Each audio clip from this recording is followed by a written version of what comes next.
Where are the buttons? Hello? I am late. I gotta shave, Jesus. Hello. I want to try to finish this so that next week we can play, like, there's a game that I was looking at. Oh my god, I'm spacing on the name. I want to say it's like Pretty Little Thing, but I don't think that's quite right. It looks like, at the surface level, it looks like some cutesy anime girl adventure / visual novel, but it's supposed to get really spooky and horror themed and everything as you go along. Kind of remind me of I can't even say Doki Doki. Doki Doki didn't. It got very meta, but it didn't like become too heavy-handed horror. Like it was good and clever in what it did, but the horror was kind of like, I don't know, lightly seasoned. This looks like at some point it's just full-on grimdark all around. I played Doki Doki before it like exploded all over the internet. It was when it was like rising in popularity, but me and actually it was me and Vink. We got it early on, had zero clue what we were getting into. No fucking idea. Sat down, played the whole thing in one sitting. Because we'd been looking for, like, visual novel games to play together after we played through one, or started to play through one that was pretty fun. My god. I didn't even know there were spoilers. We'd heard nothing about the game. This was like before all the big YouTubers played it and it got really well known. So we thought it was just a normal fucking game. And at first we're like, oh man, it's a game about like depression when the one character does the little monk S. And it was just downhill from there. I remember sitting there on the couch together, staring at the TV that we'd been playing it on. Afterwards, it was like 6 or 7 hours later, like, what? What have we just gone through? What happened? I didn't know that it got fucked up at any point. I thought it was a cute story. I was so unprepared.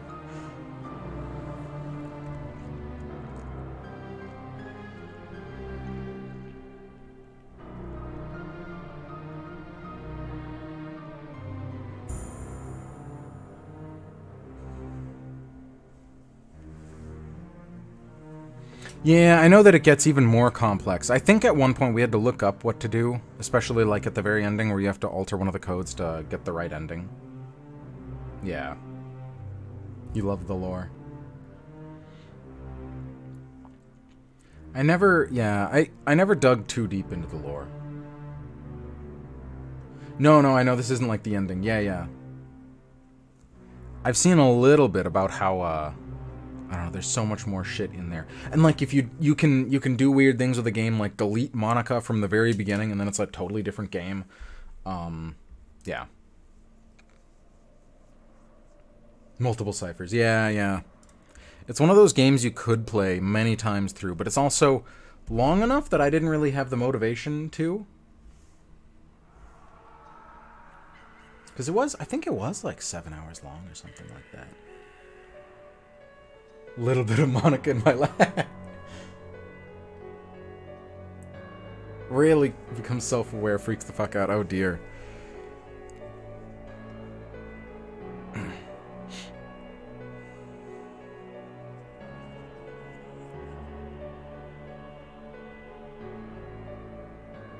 Oh, rip. Fuck. That fucking image. Oh my god. When that was when I was like, what are we playing? What are we actually playing? This game got so dark, so fast. What are we playing? Start somewhere. Okay, I mean, I don't know. I guess it's different. Unless there's very, like, massive differences. I don't know, I guess starting a visual novel game over again for me is hard. Baldur's Gate is just D&D, though. To be fair, I feel like there's only so many playthroughs of that I can do. Maybe like 3, 4 total. If I could fast forward to different parts in the game, I'd do it forever, but the beginning's already becoming a little slow. You're just messing with me. Anyways, if I want to finish this, I gotta get reading, because I have to meet some people in town later today. Play your games with me. Thank you.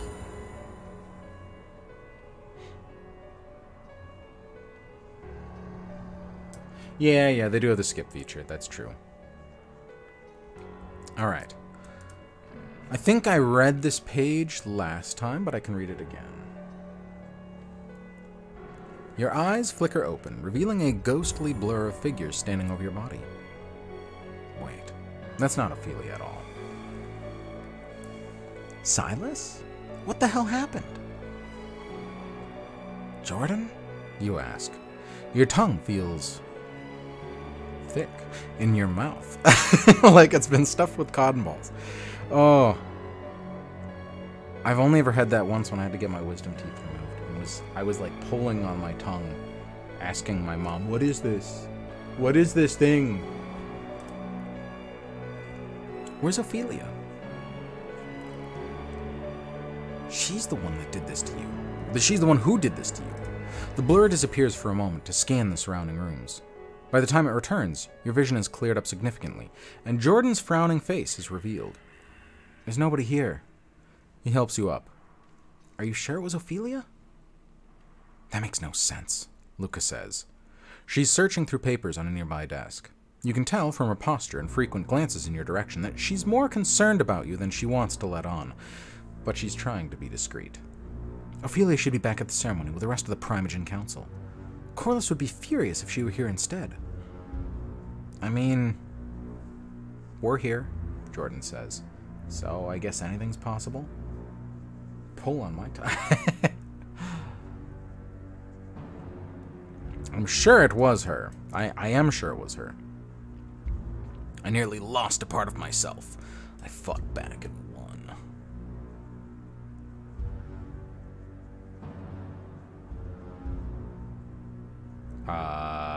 Definitely not that one. That's the dumb answer. Well, possibly, but Ophelia was always going on about it. Let's go with this one. Why not? Sure you're feeling okay? Luca asks. Get hit too hard on the head? There's a darkness around your aura, Jordan says, his face creased with concern. Sure you're okay? I always feel that as like kind of a jokey thing, but then I remember that's like an actual vampire ability in this game. So it is actually quite serious. You nod. Never better. You're surprised how much you actually mean it. Hello, Carrie. Welcome, welcome. Oh, the cursive sentence. Great. Oh, wait, that was not meant to be sarcastic. Great, Luca says. Let's get moving then. Wait, how long was I out? Felt like hours. Couldn't have been more than 10 minutes, Jordan says. Damn. You shake your head. That doesn't feel right at all, but you suppose time can decompress when you're floating around in your own head. So we're not out of time. Not yet, Lucas says, but we will be if we don't get moving. You ready? Yeah, you say. Ready as I can be. Jordan nods. Great! I need you guys to come and check something in the basement. As soon as things got out of hand there, something changed right in front of me. Ophelia, or whatever it was, must have been hiding a control panel with some kind of illusion. Hello, hello, Shay. Welcome. Some say aura is just a stench cloud. And all vampires smell bad. That's very funny. There's nothing here, you say, staring at the empty nook of the far corner of the basement. It's just a nook. He takes your hand. You don't need to do that, Jordan. You can just point. Don't go grabbing people's hands just without We don't have anything going on. It's a little weird. Okay. Anyways. And leads you to the other side of the room. Look here. Now look back in the nook. There's enough space between these walls for a whole other room. It's not closet space. It's not the underside of a stairway thing. That's great and all, Lucas says, but I thought you said there was an illusion covering a control panel.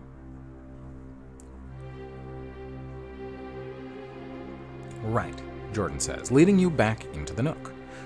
Right here. He points out a small touchscreen monitor recessed in a corner. So why didn't I notice that the first... Am I this fucking dumb in this game, man? Come on. Ah, yes, the classic nook illusion. Oh no, your hour jog turned into hour one. Rip.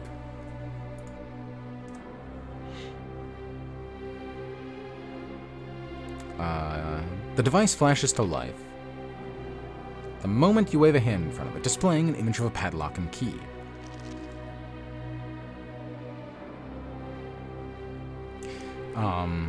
The text on the screen reads, passphrase, with a blank password, with a blank box beside it. A tiny touchscreen keyboard appears below the field. Do you know what the password is? You ask Jordan. You saw a deer. Oh, that's awesome.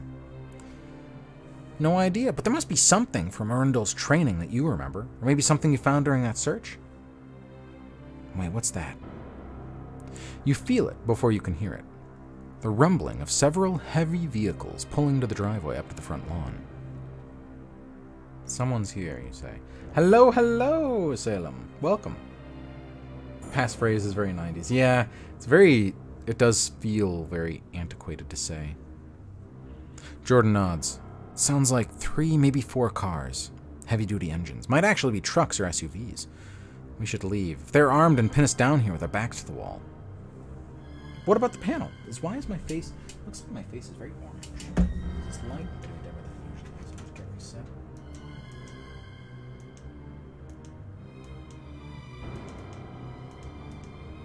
Oh, there's way too many fucking settings on this thing.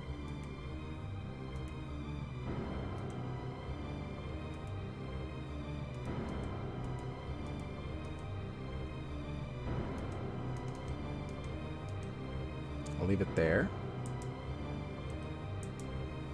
That's better. Do the corpse gray? Should I? Oops, whoops, whoops, whoops. I'm just changing the brightness. Fuck off, man. Come on. This one?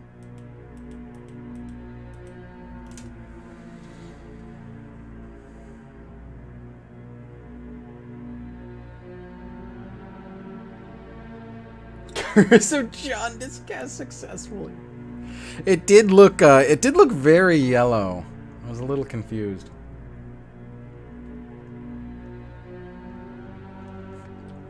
Orange, pale, gray, more pale. Then he looks sick like me. Oh no, Rip, I'm sorry.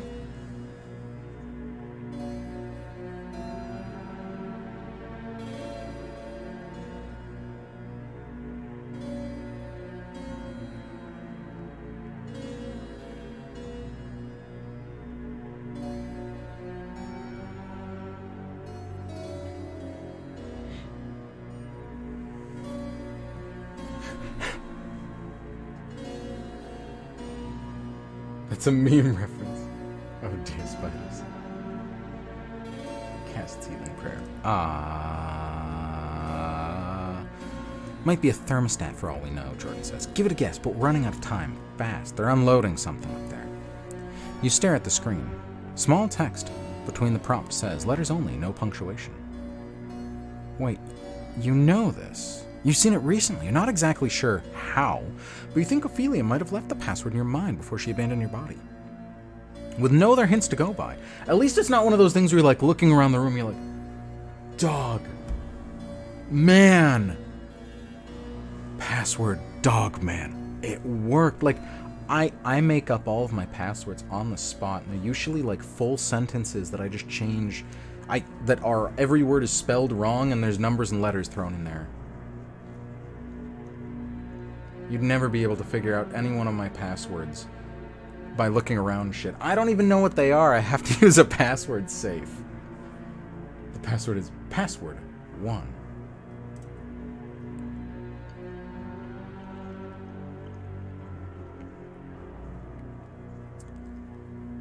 You trust your instinct and begin to type.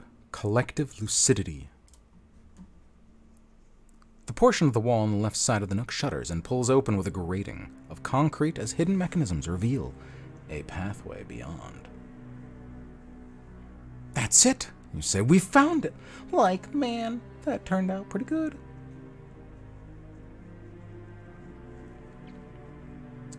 We should move, Jordan says. We don't have much time. You and Luca step through the narrow opening.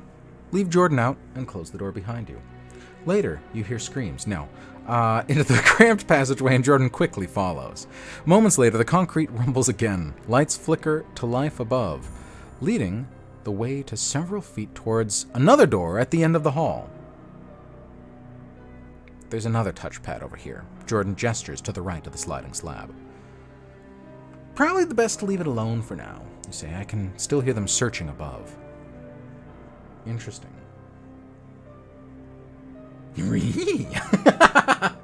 Thank you, Carrie. I unsafely made a Word document for my password. Oh dear. Sliding Slab was my nickname in high school. Hey, Looter, welcome, welcome. Half-orc babes for life.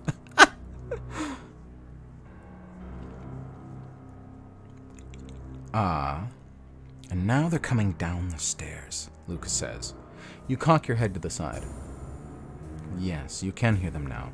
Less clearly than before, but still quite active as several sets of boots tromp their way down the stairway into the basement. Mercenaries, Jordan whispers. Must be. Local police wouldn't dare attack this place. Fan out, gruff voice shouts. Any movement, engage on sight. Footfalls follow, and several seconds later, a chorus of clear, clear! Like man, clear. Spring to life from corner to corner.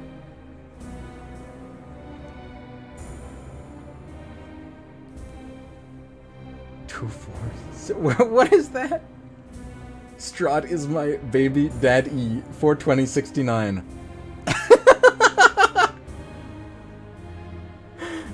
I love that. Thank you. Written a 1, 2, 3, 4. Oh, okay. Gotcha. We better go, you say. Whatever's beyond that door can't be any worse than this. Agreed, Jordan says, eyeing the disguised concrete slab. With disgust. I'd be eyeing it with fear, man. What disgust? That thing is saving our lives right now. The doorway at the end of this hall is cold to the touch, and the knob turns with ease. By your calculations, it should be opening up outside. Outside the confines of the house's original foundation. Wherever it leads, was likely an addition to the original architecture. You push the door open, bracing yourself for whatever may be lurking on the other side, be it friend, foe, or something else. One door opens.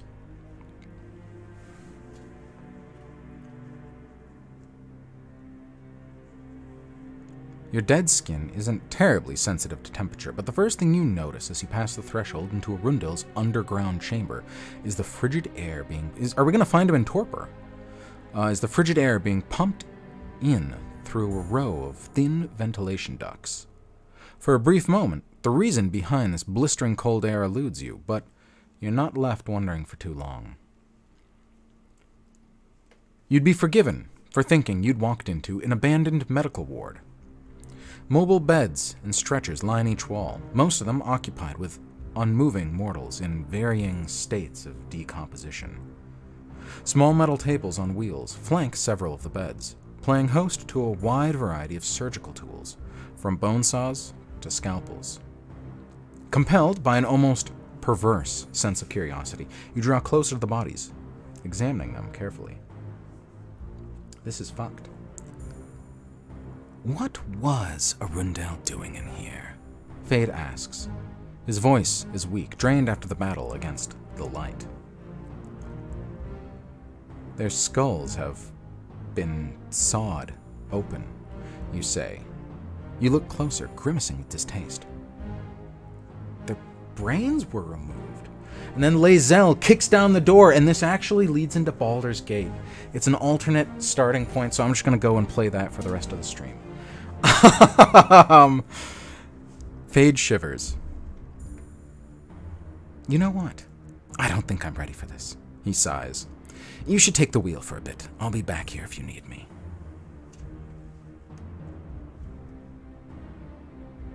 You used what I call your ancient voice.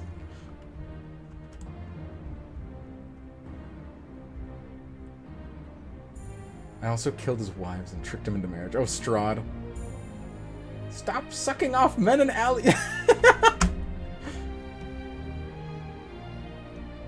Building a DG? A what? A dude guy? A dick giant? What, a DU?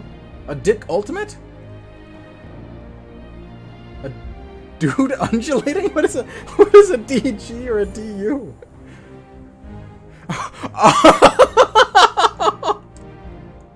Oh, a dark urge. Okay. Dildo universe, yeah. Also, I've always seen it written as dirge. Dick ultimate. Oh dear. Oh, I need more sleep. Not everything has to be about dicks. Well, like, that's just your opinion, man. Jasper, writer, creator, dude guy. Der Untergang. I'm sorry, Salem. Oh no. Oh, Lucas says, this is so dick. I really wanted to try to fit dick into disrespectful. Dick respectful. I feel like that's a good thing though, whereas disrespectful is not good.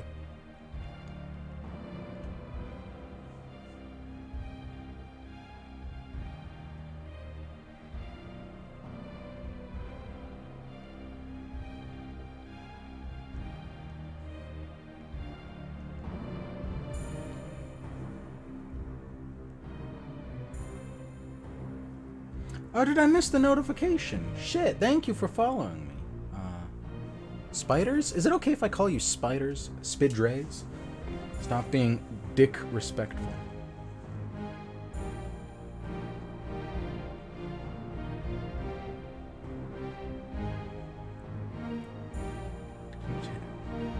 Mispronounce a German. What? Dare what?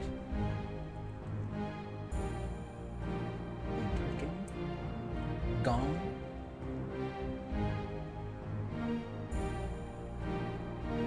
You warned me, oh dear. Just spiders, alright. I agree, you should have at least disposed. Well, he should have. I don't think we know this was a Rundle doing this here. It's cold enough that they're not rotting. It's monstrous. Feeding on mortals is nothing but swallowing and stealing their body parts. Now, I'm gonna go with the last one. I had no fucking... I don't know what's going on in here. This is Stradi-Dadi all over again.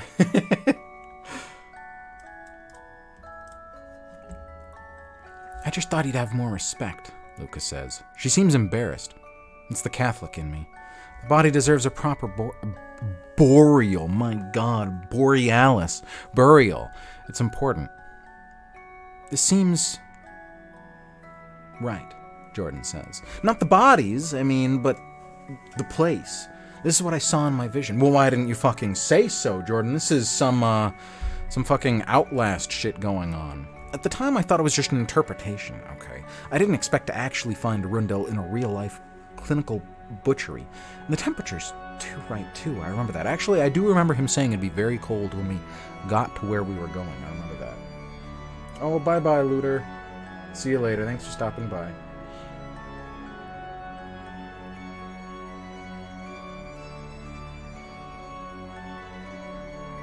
Okay. Huh?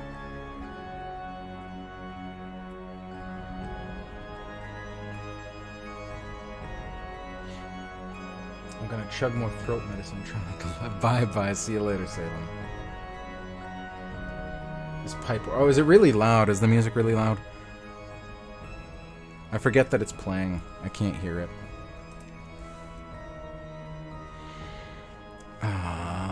We haven't found him yet, you say. Do you know anything about this place, Luca? Why do you have an abattoir like this, hidden beneath the villa? I remember him training me above ground, but I never saw this lab. At least, that I know of. I've never been to this house, Luca says. So you have one up on me. God, I'm so tired. Oh, bring back the pie. What pie? Oh, and the music. Corliss never mentioned this place. She walks over to a desk, nestled between two reclined corpses, and flips open a notebook. It's Arundel's handwriting, she says. She reads it over for a minute, flipping through several pages, while you and Jordan examine the rest of the room. You're getting a close look at a brain floating in a glass jar, when Lucas slams the book with a groan of disgust. Okay, that's enough of that. Enough of what?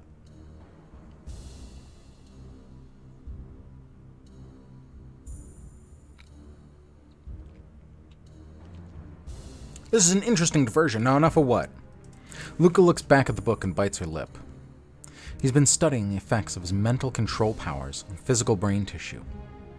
How many rewrites of a memory a mortal mind can tolerate before it goes clinically insane? How far it can push someone with a suggestion, and for how long? I stopped reading when I got to a list of ways he made people kill themselves. Apparently, when he pushes them hard enough to overcome their instincts against self-harm, it can leave lesions on brain tissue.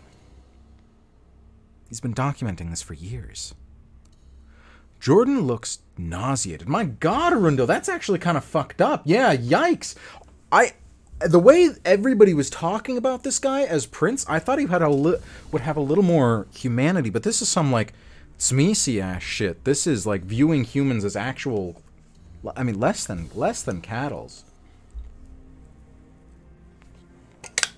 Cattles, as if cattle's not already the plural. Fuck. Hello, Mandy. Welcome, welcome. Average man instead. This is viewing them as meat.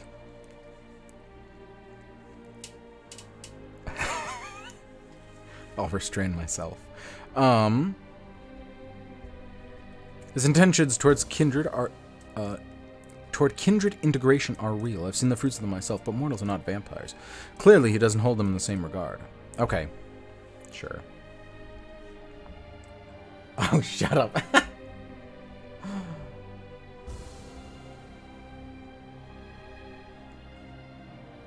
I'm just gonna lurk. Hey! Hello, Elliot. Hello, hello. God, Elliot and Audia have like the same color, so I almost read one name instead of the other. If this is who Arundel truly is, then maybe he doesn't deserve our devotion. Corliss has her problems, but this is a bit much. None of this really matters. We're here for Arundel, not to question his ethics. Let's continue the search. Maybe the second one? This is dark. This is dark shit. Maybe it doesn't deserve our devotion. I'm starting to wonder if you may be right, Jordan says. Just a little late to turn back now. How can we come this far and not find what else is down here? What more is hiding from us? Look, this is all fun, Luke says, but we can save the moral dilemma for when we're back safe in our havens. Don't forget, we are here, and the mercenaries are searching for us. They may be mortals, but I can guarantee you they have firepower enough to even the odds. She points to a small door at the other end of the room. That's our only exit out of here, so unless you want to get in a fight, we might not win. You should keep going. You have 0x unless you're around your mother. Then it's like soup. I feel like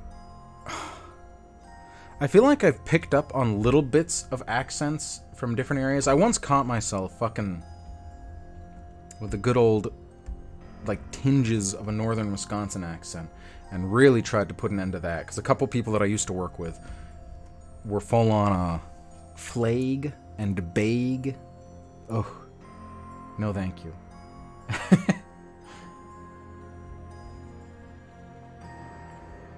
Someone knows the level of shit that brain damage can. This man is fucking awful. Oh, yeah, yeah. Wisconsin contagion.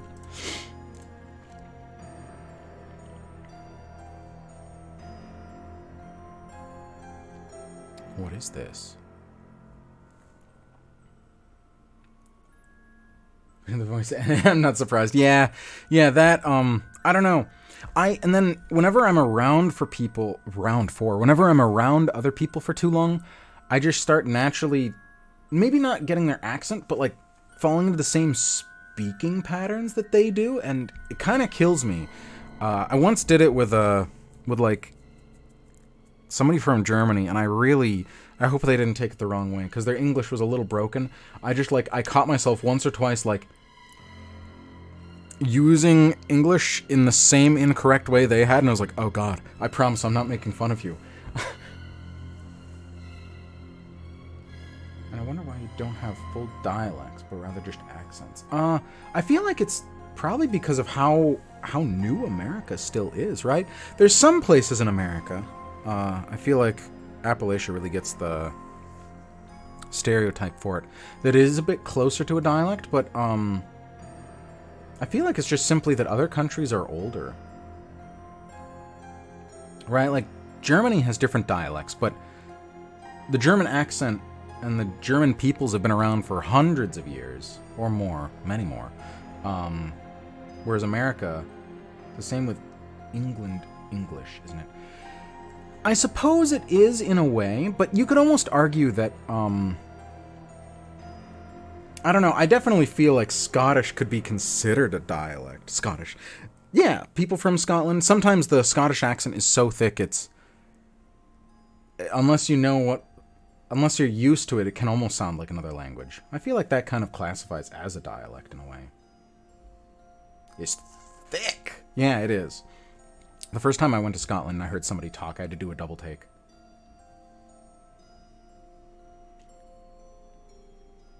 You did the coworker yesterday and it felt terrible. I know, I do too. I never want people to, like, feel like, I don't know, making fun of the way they speak. It's just natural. I just start talking like them. Different accents in England are more distinct too. Oh, yeah. I saw somebody, I didn't really know the extent of it until I think I saw on TikTok some accent coach, like, do different accents for different regions around England, and it was fascinating because they are all definitely different, and you can see as, like, I don't know, she kind of like went around the country in like a bit of a loop or something, and you could almost watch the accent, like, different syllables and sounds carry from one to the other, and they were still different, but like the regions that were closer together sounded closer together. It was very cool to see. But I don't think America has that as much. Obviously there's like the different East Coast accents, a good old Southern classic Texas accent, and then South Canadian accents, but it's not as thick with 18 C's.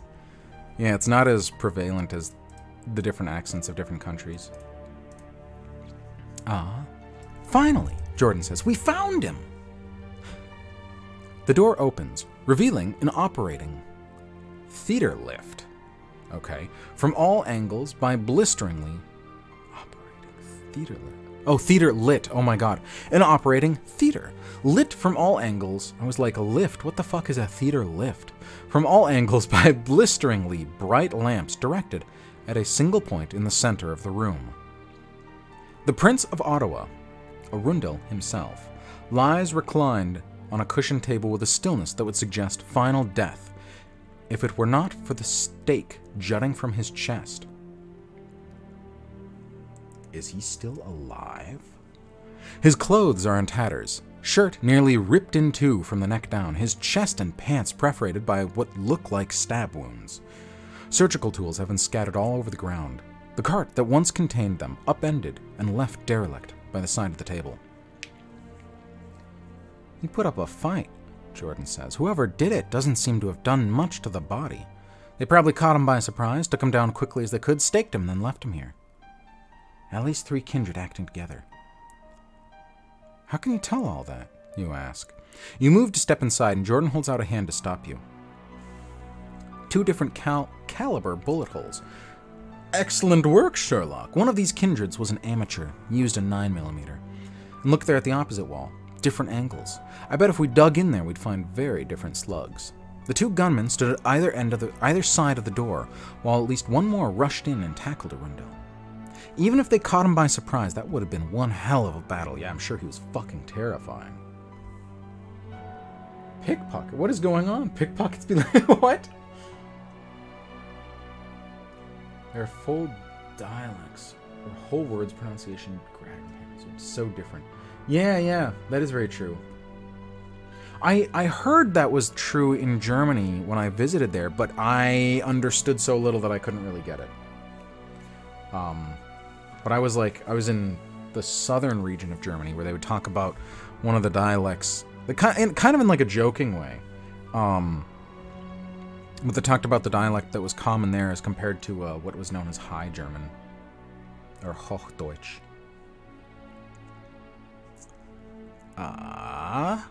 Jordan gestures to the chaotic mess on the floor. The attacker didn't even bother to move the surgical tools out of the way. They just staked him and got out of here as quickly as they could. I guess they thought that nobody would find him down here. Lucas sniffs. That was such a... So I mean, I get the gesture it's supposed to mean. It's almost just a funny way to say someone's talking. Well, they were wrong.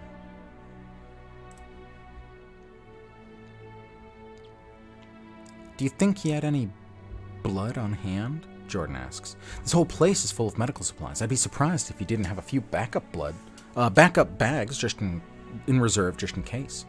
There's a refrigerated cabinet near the head of the bed. I bet there's some in there. Wait, Jordan, Luke says, trying to grab him by the back of the shirt, but he's already running into the operating theater. What's wrong? Jordan asks. There's nothing in... Something flashes in the floodlights. Something flashes, and the floodlights surge as Jordan wails with pain and falls backwards, as if struck by an invisible barrier. He rolls back up onto his knees and scurries away on black and blistered hands, eyes bright with animal terror. Once the shock is worn off, you run over and try to confront him. What happened? You okay? Bye-bye, Mandy. See you later.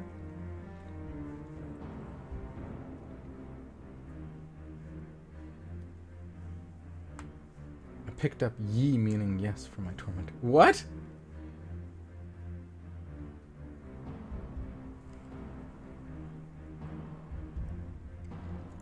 Hurts so bad. Jordan gasps. His flesh isn't mending. I think I'll be okay. It just freaked me out. Like running into an invisible electric fence. The area around the prince's body is warded, Lucas says. She's standing in the doorway, staring intently at the floor. It's hard to tell where the circle begins and ends. I have a pretty good idea of where it begins, Jordan says, barking a quick laugh. At least he's still got a sense of humor. But we have to find a way through it.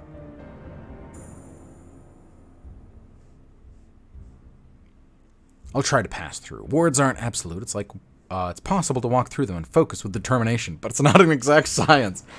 That sounds scary. How are we doing? Oh, fuck off. Oh, we need to eat. We hungry. For once, I'm not hungry, but we are. So, I think this guy might be a vampire or something. I'm not sure.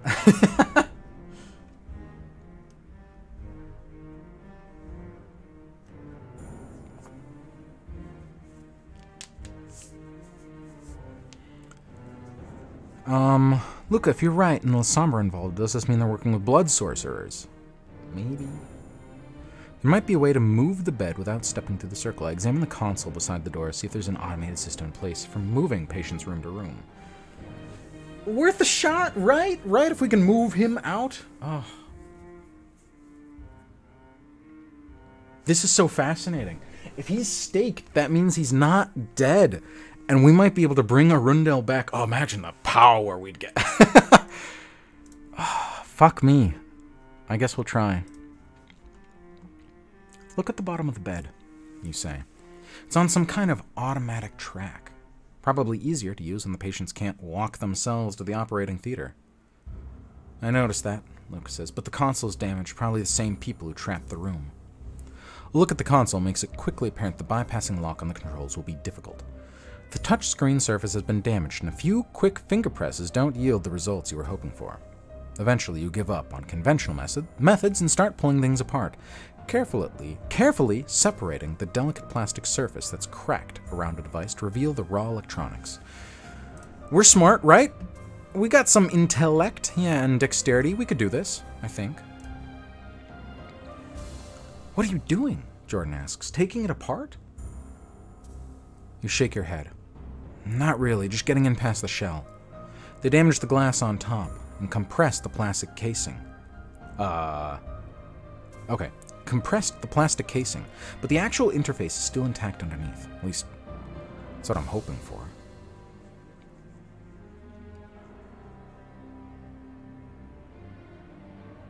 Oh, Elliot, I'm sorry. Yeah, it's very sad to hear about the frog. Bye-bye. Thanks for stopping by. Damn, the stakes are high tonight. Crowd booing. Just was getting drunk on fire. Saving the prince. Maybe Arundel can be a last-minute romance option, right? You drag your finger along the naked screen. Tweak a connection in the back of the device, and with a smile with satisfaction when the automated gurney begins to move towards the door. Fuck him. Fuck him. Smart thinking, Jordan says, clearly impressed. I should have thought of that.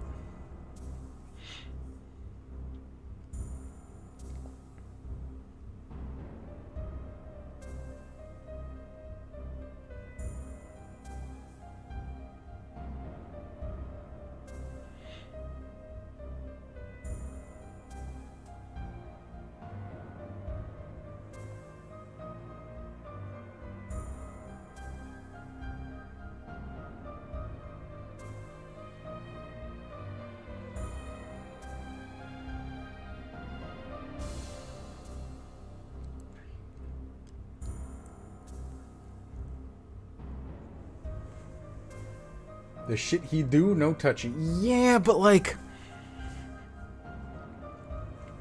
Our other option is Corliss, who's just gonna get power and at this point probably doesn't trust us and definitely did all of this to him. Right? It's tricky. We knew the ending of this game would be... There would be no... great outcome. There's no winning in Vampire the Masquerade. You simply continue to exist. But I feel like we've burned a lot of the other bridges to even have a good ending. I don't know. Oh, the last minute romance, but oh, gotcha, okay. Yeah, he's a bit fucked in the head. We have Luca. Luca's been awesome. As good as Key, if not better, honestly. I know Key is tall, dark, and handsome, but that's about it. Smart thinking, Jordan says, clearly impressed. I should have thought of that. Yeah, but you didn't, Jordan, so shut the fuck up. Now that you have full control, it's... Now that you have full control... Now that you have...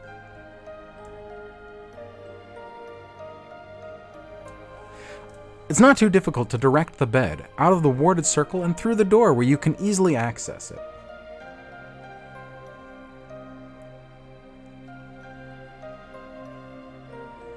That's it. What happened to you talking up Key? It was fine. The romance scene with Luca was honestly, like, leagues better.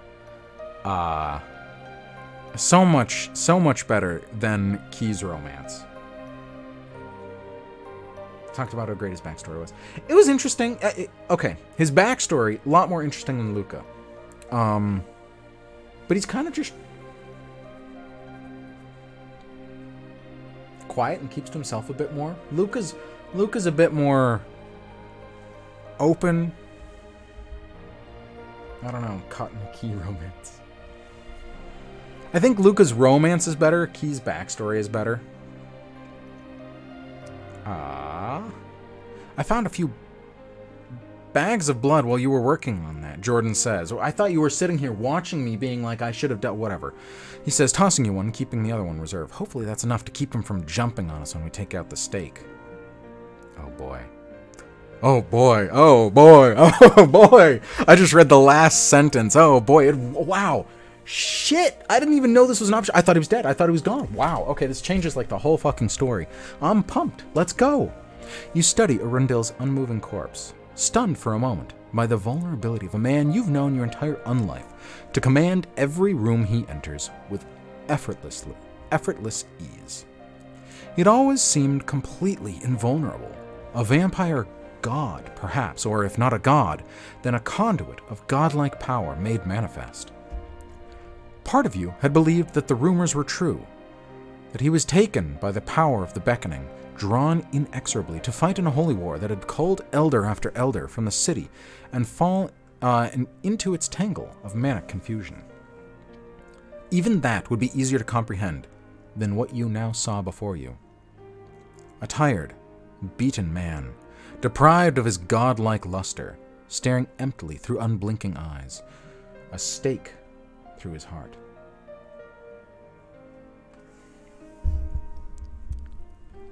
Did someone say pumped? I actually have to add that to my wish list. That thing's just too good. I don't have trauma, I just have spicy backstory. It's time, Jordan says.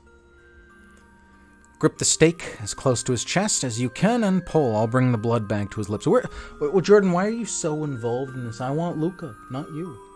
Get out! You sure about this? Fate asks. Rundil stopped trying to discover your secrets years ago, but if Ophelia can figure it out, well, I guess we'll just have to be careful.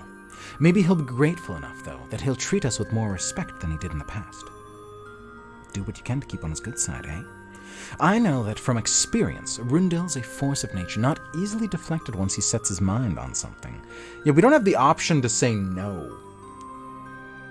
Right? You wrap both hands around the heavy wooden stake. We actually didn't have the option to back out of any of this. This is all very railroaded.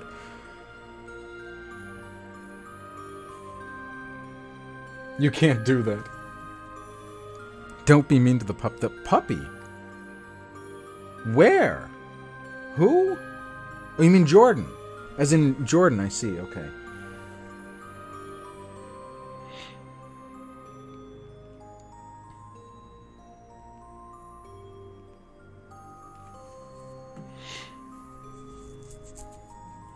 It's finely carved, painstakingly constructed for this very purpose. And it fights you with an infernal resistance, clutched tightly between its victim's ribs. Slowly, ever so slowly, the stake pulls free, rasping against the prince's ribcage, as snapped bone twists out of place to allow its passage. Ugh. All at once, it comes loose in your hands and you fall back from the effort, exhausted. Rundil stirs. Sluggish at first, eyes deliberately blinking as his maw opens, revealing deadly fangs which quest for succor. Jordan lowers a bag of blood into the prince's mouth, and Rundil feeds with frenzied abandon, sucking deeply and audibly, with audible gulps as he regains control over his body. Why'd you have to say it like that?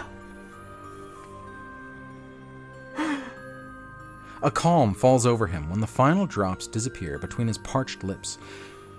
And once again, he's the being you've known for so many decades. A lost and broken man no longer. The Prince of Ottawa has returned. He looks like fucking head boy from Harry Potter.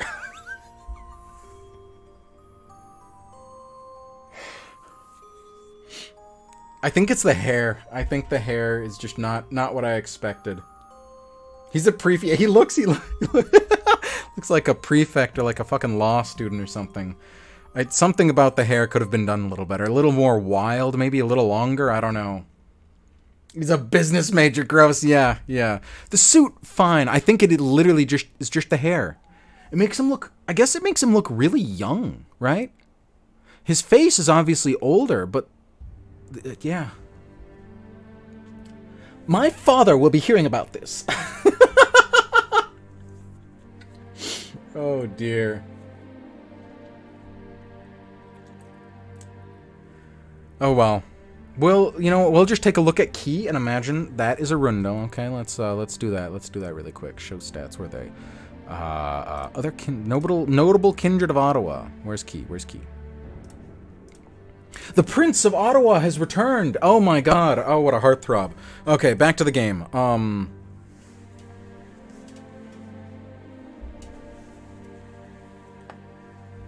Carlisle Cullen. Longhair Kingsley. Looks like the Surfax. I don't talk to. Yeah, I know. Oh dear. Oh well. We're just gonna pretend we didn't actually see what he looks like, okay? Or that it was Leto, right? Just pretend he looks like Leto.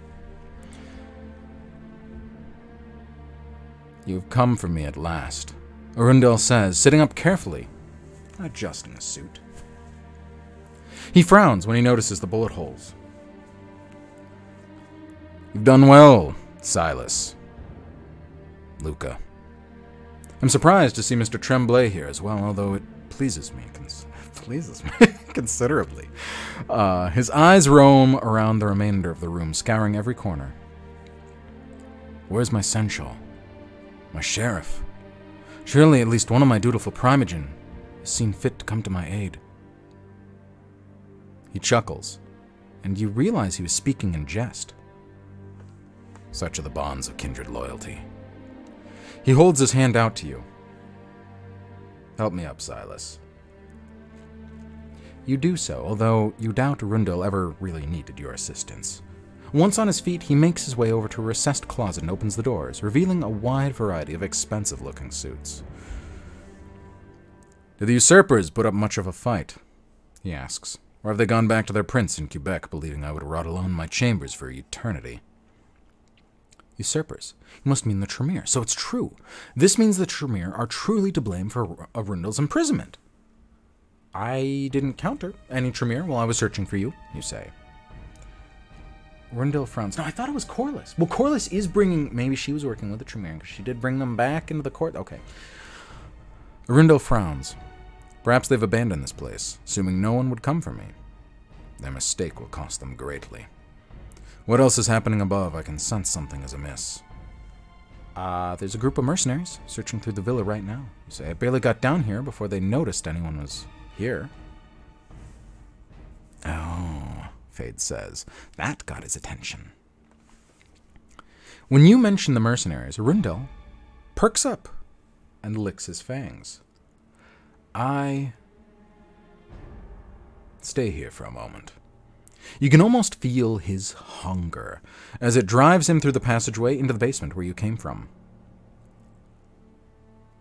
Barely a minute later, he returns, covered in blood from a feverish feeding. So he just, all those people that we were a little scared to interact with, that was sound from Fade. Oh. All those people we were scared to even meet, he just, like, 1 minute later, kills them all, eats them all, slurp, slurp, little juice box. Damn. He seems much sharper and less on edge. A marked improvement. Nice job, Arundel. I'm proud of you. Big boy.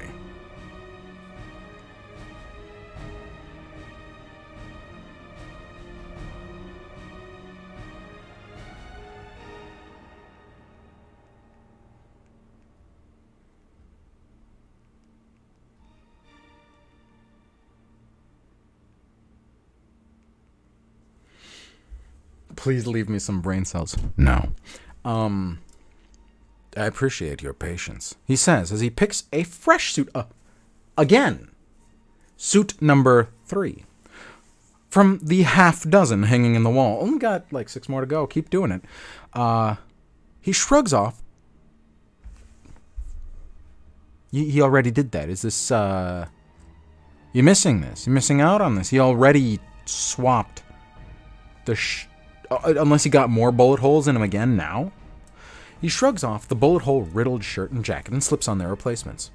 If there's any lasting effects from his weeks of incapitation imprisonment, he's not showing them. There's another way out, which may still remain undiscovered. I'll take us there shortly so we can avoid the main forces.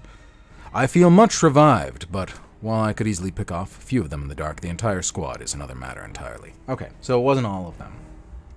Not the no. Very distressing. The suits come with bullet holes.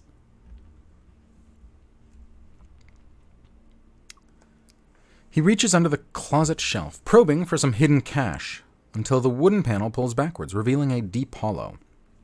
When he removes his arm, he's clutching a massive revolver, its grip wrapped in what looks like a rosary. You have a vague recollection of Kashif gifting the trinket to him when he arrived in the city. He plucks a few beads from it and brings them to his mouth, whispering a strange incantation before swallowing them.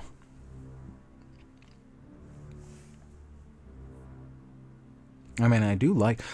within seconds, he looks more confident and revitalized. One day, we will find your weakness, and we, like you, will exploit it without mercy.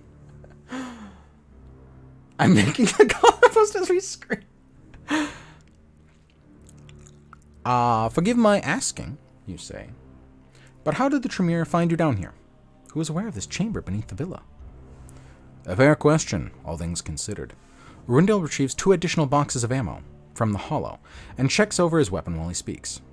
It's daunting how quickly he's gone from paralyzed cadaver to an all-business killing machine. Aside from my departed mortal guests, the only kindred who knew about this gateway of mine was my beloved Eden Corliss herself. Present company excluded. Sir, Lucas says hesitantly, you can't be suggesting that Corliss was the one who set the Tremere upon you. I have evidence that the Lasombra envoy... Basaris is in the city. Arundel asks, his eyes boring holes into Lucas' skull. I inserted a word after that. Yes, wow. My mind is in a different place today. Yes, she says. He was working with Alicia. They had your journal, the one meant for Silas.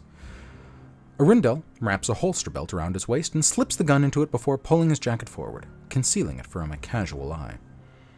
I can't fault Alicia for being ambitious, but Basaris was on thin ice as was. He shakes his head. However, they would never have known about this place if it were not for your sire. God damn! My Pokeball mouth isn't supposed to swallow. What? This is all an episode of Shark Tank gone wrong, my god. In your journal you mentioned Gerard implied you had hidden instructions in my mind. Why me? Why Gerard? We're not going to mention that. No. We have Fade. We don't want the, we don't want to be a tool. I mean, unless. No. You're certain that Corliss is the one who interested. She's led a coup against you. No, she did. Surely the Tremere could have divined your location without... No. Let's throw Corliss under the bus. What is it you're doing down here? When we trained in the villa, you said this is where you came and feel ground. Okay, I've taken too much of our time. We should get moving. No, you're certain that Corliss is the one who orchestrated this. She's led a coup against you. As certain as anyone can be in the Sun Life. Arundel replies, my spies learned of her intended betrayal months ago, purely by accident, while I had them investigating a curious exchange in Quebec City's Tremere population. Prince Annabelle had been taken by the upstart House Karna, and they convinced Eden to prohibit the Banu Hakim from taking refuge in Ottawa in exchange for their help, removing me from power. She disagreed with my integration plans from the beginning, so to her it was a win-win. We have Fade, we don't want What? No! You said oh at him swallowing the pizza. No, I said oh at him swallowing. That can't be right. Luca exhales in a sudden outburst. There has to be some mistake. You know it to be true, child. Arundel says, not without sympathy. I feel like I've gotten yellow again. Is the color not changed? Maybe my eyes are just going yellow. Deep down, you always knew that you weren't here because of the Magisters. You knew that Corliss had been rotting away the foundation of our domain, that she'd work with a man like Michael Basaris. She'd be proof enough to confirm my account. I trusted her, Luca groans. Trust is an ill omen among our kind, Rindel says. Respect your elders. Do as they command, but never trust. You are jaundice-free, don't worry, thanks. Then why not intervene when you had the chance? You ask. All of this could have been avoided. Arundel's mood darkens. I wished for her to reveal herself if she believed me beckoned.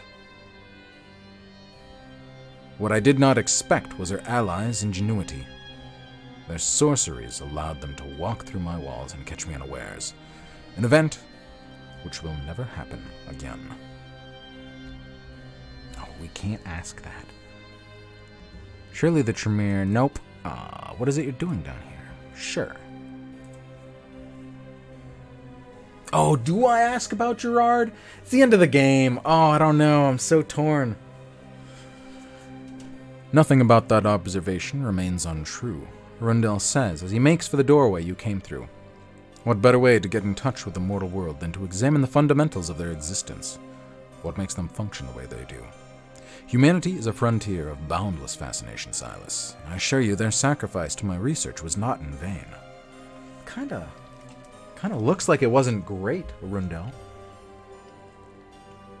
Oh.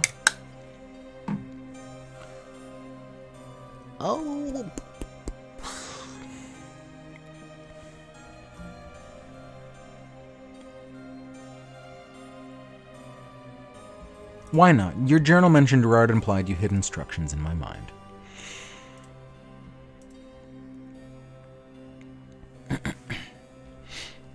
I would have thought the answer is to be self-evident, Silas, Arundel says. Are you not standing before me, at this very moment, having assisted in my reconstitution? You are an asset to this domain with greater worth than Corliss ever gave you credit for. I knew that you held both the position and the will to do what must be done if Eden moved against me. And you surpassed my expectations.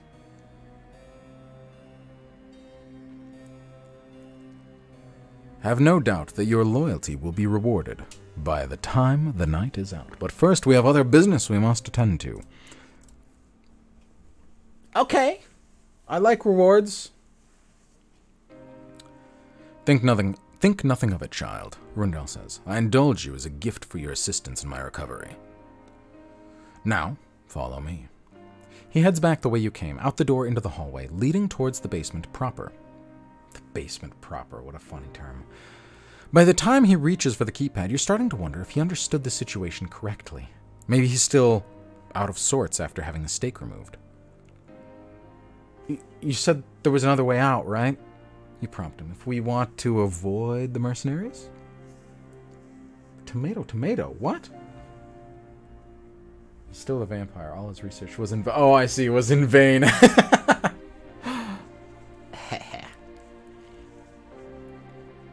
There is, yes. The prince replies. When he finishes typing his passphrase, a second door pulls open beside you, leading into yet another room hidden beneath the villa. A large furnace broods, cold and dark, in the corner of the room, and beside it a steel security door stands tall, blocking off what you presume to be an emergency exit. You've buried a labyrinth down here, Jordan says. It's a bit eccentric, I agree, the prince says as he closes the door behind you, and less effective than I expected. I'll not be having another constructed in the future. He shifts a heavy bolt and pulls open the security door, leading you into a tunnel. I always thought we should have a labyrinth, Fade says. We're Malkavian after all. Who would hold it against us to indulge in a little eccentricity? It's to be expected. Labyrinth mention. David Bowie, where? The passage ramps upward slowly, eventually terminating in a solid barrier that looks similar to a Navy ship hatch leading upward, complete with a steer wheel one would use to unlock it from the inside. Fascinating, okay. Arundel pushes upward, groaning with a strain as the heavy metal rises reluctantly, eventually allowing gravity to pull it down to the opposite side. It's dark beyond the hatch, but the whispering of a river current tells you that you've arrived outside, somewhere near the rear of the villa, between the house itself and the Rideau River.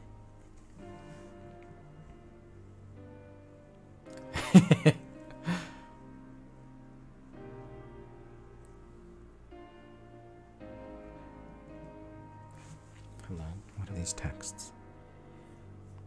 Hello, hello.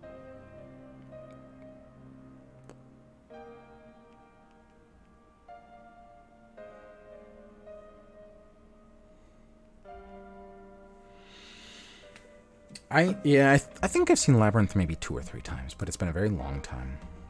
You pull yourself out, pleased to find that the hatch leads up a small hillock. Surrounded by manicured shrubs, keeping you hidden from the mercenaries searching the villa. Damn it, Eden, Rundell mutters. Petty witch. You peek out from behind the shrub. You can be my petty witch.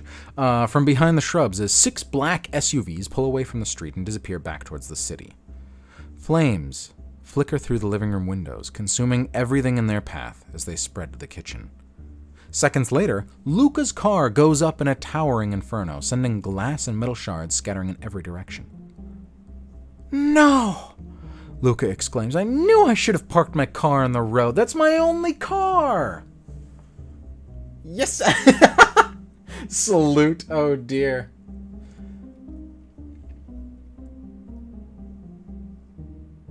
I mean, sounds like a solid exchange. I mean, doesn't it? And it still sounds like a solid exchange. Yeah, exactly, right. Like, you will be... and you'll be my what? What do you need? I'll replace it by tomorrow night. A nicer model for your troubles. The prince says distractedly as he pulls a phone from his front pocket of his fresh suit and dials a number. He brings it to his lips and waits a moment. Someone on the other end answers. Yes, Daniel, it's me. He says, I'm at the villa. Send a car. We'll need some extra seating. A pause. Yeah. Yes. Bring one of my girls as well. I'm famished. He hangs up and gives the rest of you a curt nod as he straightens his suit. 10 minutes. We'll be on our way. We're paying Eden a visit. Prepare yourself for a fight. I doubt it will be an amicable reunion. Hi, famished. I'm dead. I'm sorry, what? You sure you're ready for this? Jordan asks. What if she doesn't go peacefully? You've been out of commission for quite some time, no disrespect intended. The prince smiles humorlessly. Sorry. Big difference. Opposite words. Nothing would please me more than if Corliss wanted a fight. There would be no satisfaction watching her run. I mean, wouldn't there a little bit? Isn't it like a little more fun if you get a little chasing in there before you catch them? You've been out of commission. No disrespect intended, but you are fucked up.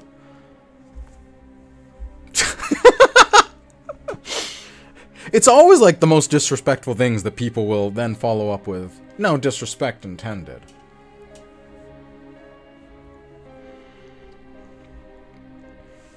Jordan looks at you with worried eyes. He's clearly intimidated by the newly risen prince, but you're not getting a sense of disagreement. Only fear. It's entirely understandable that an imminent civil war between kindred elders could evoke such reaction, but for some reason... Oh, I forgot the fucking Archon is out and about in the world. What is she gonna do about all this? I bet she's probably on the same power as Arundel, so if she decides to fight against him, we're gonna have a hard time, but if she fights with us, it's GG's. This man didn't look like he was a Harvard student. I might actually be in trouble with his demeanor. Yeah, I know. He just... The looks don't fit it. He needs to look more unhinged and dangerous. Maybe more Dracula-like. I don't know. If this was fucking Strahd. Strahd the Dodd. But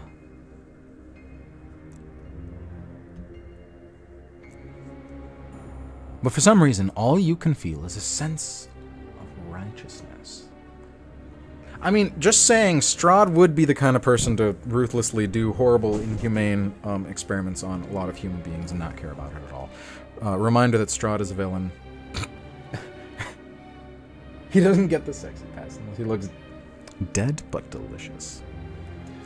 You know, I can agree on that. That's fair. It's an improvement for many people.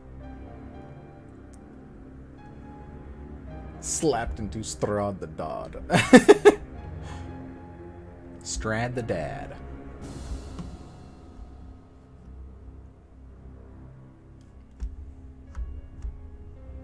His manipulation very much gave the villain away. Yeah.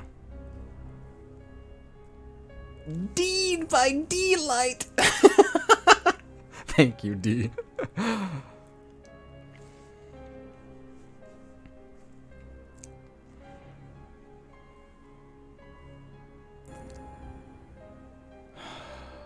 But is that your thought? Ooh, good point. Was that your thought, or Arundel thinking for you? In fact, Arundel says, I'd like to get my hands dirty for once. He passes you his revolver. It's probably fucking massive. Considering how effortlessly he carried it, you're surprised by the sheer weight of the thing as it falls into your hands toward the ground. Custom modified Ruger Redhawk, Arundel says.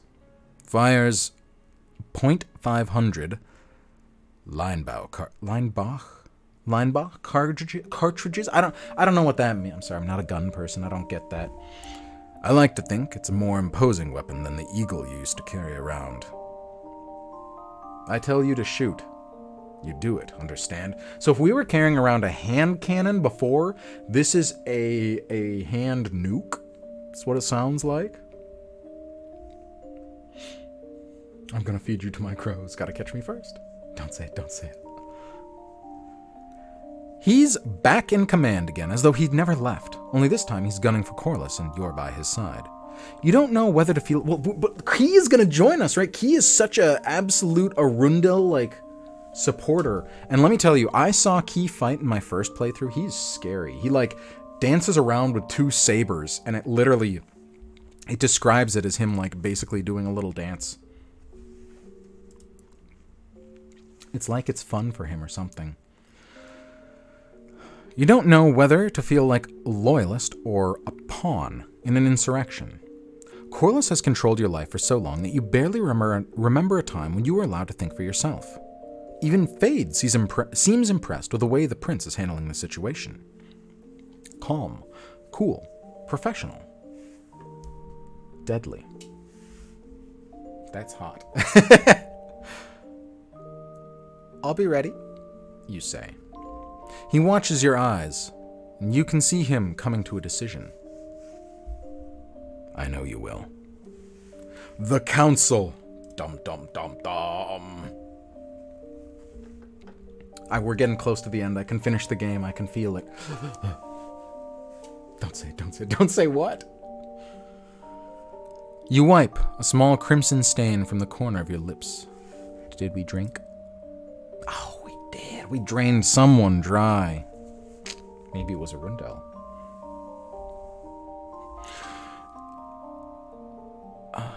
As you follow Arundel on a brisk walk, suddenly, his right-hand kindred.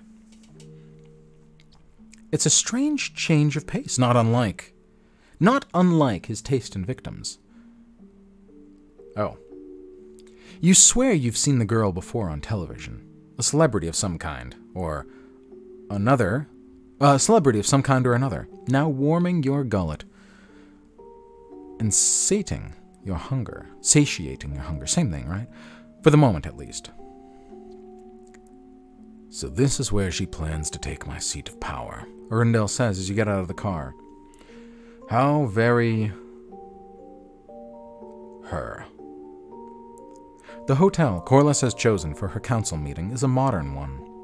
Lacking the elegant grace of older, more grandiose accommodations, the lobby is comparatively cold and angular.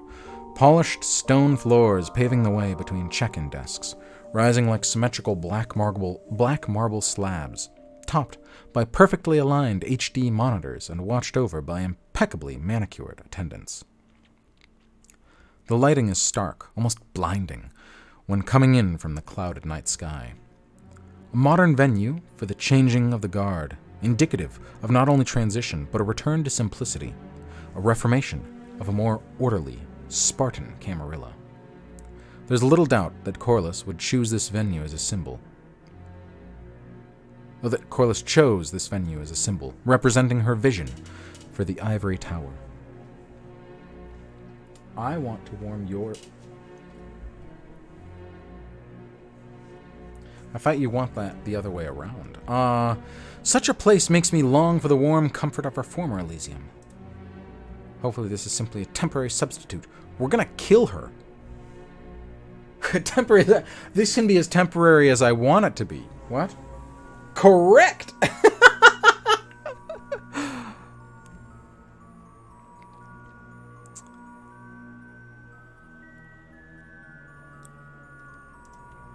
I think this one's a good option. It's only fitting a building to host a meeting, which will shape... Okay, the only change is constant. These two feel like it doesn't even know the situation we're in. The window dressing means little to me. What occurs tonight will happen regardless of the setting. Sure. It's a fitting representation of Corliss's vision. Cold, heartless, and dreary. Let's go with it. Fuck Corliss. We're all the way in fuck Corliss, but we're not boning her. Jordan doesn't seem terribly impressed. I want to wet Key's appetite. The old Elysium had a certain charm to it. This feels sterile, like a machine built it. Wait, is that... Huh? Oh well. Yes, Arundel says. It is. He walks briskly across the lobby, and two attendants move to intercept him.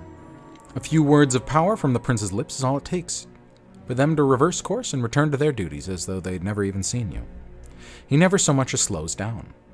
You round the corner just after him, absolutely dumbfounded, to come face to face with a grinning Robert Ward, dressed to the nines in a tight-fitting business suit. Don't know how I feel about that, but I guess they were/are lovers. See ya, Carrie. Thanks for stopping by. Bye-bye. Dressed to the nines. Yeah, it's like dressed as nicely as you can. I don't know where the term actually comes from. I don't know why it's to the nines. Not to the tens. I don't know. I'm dressed to the 11s right now, actually.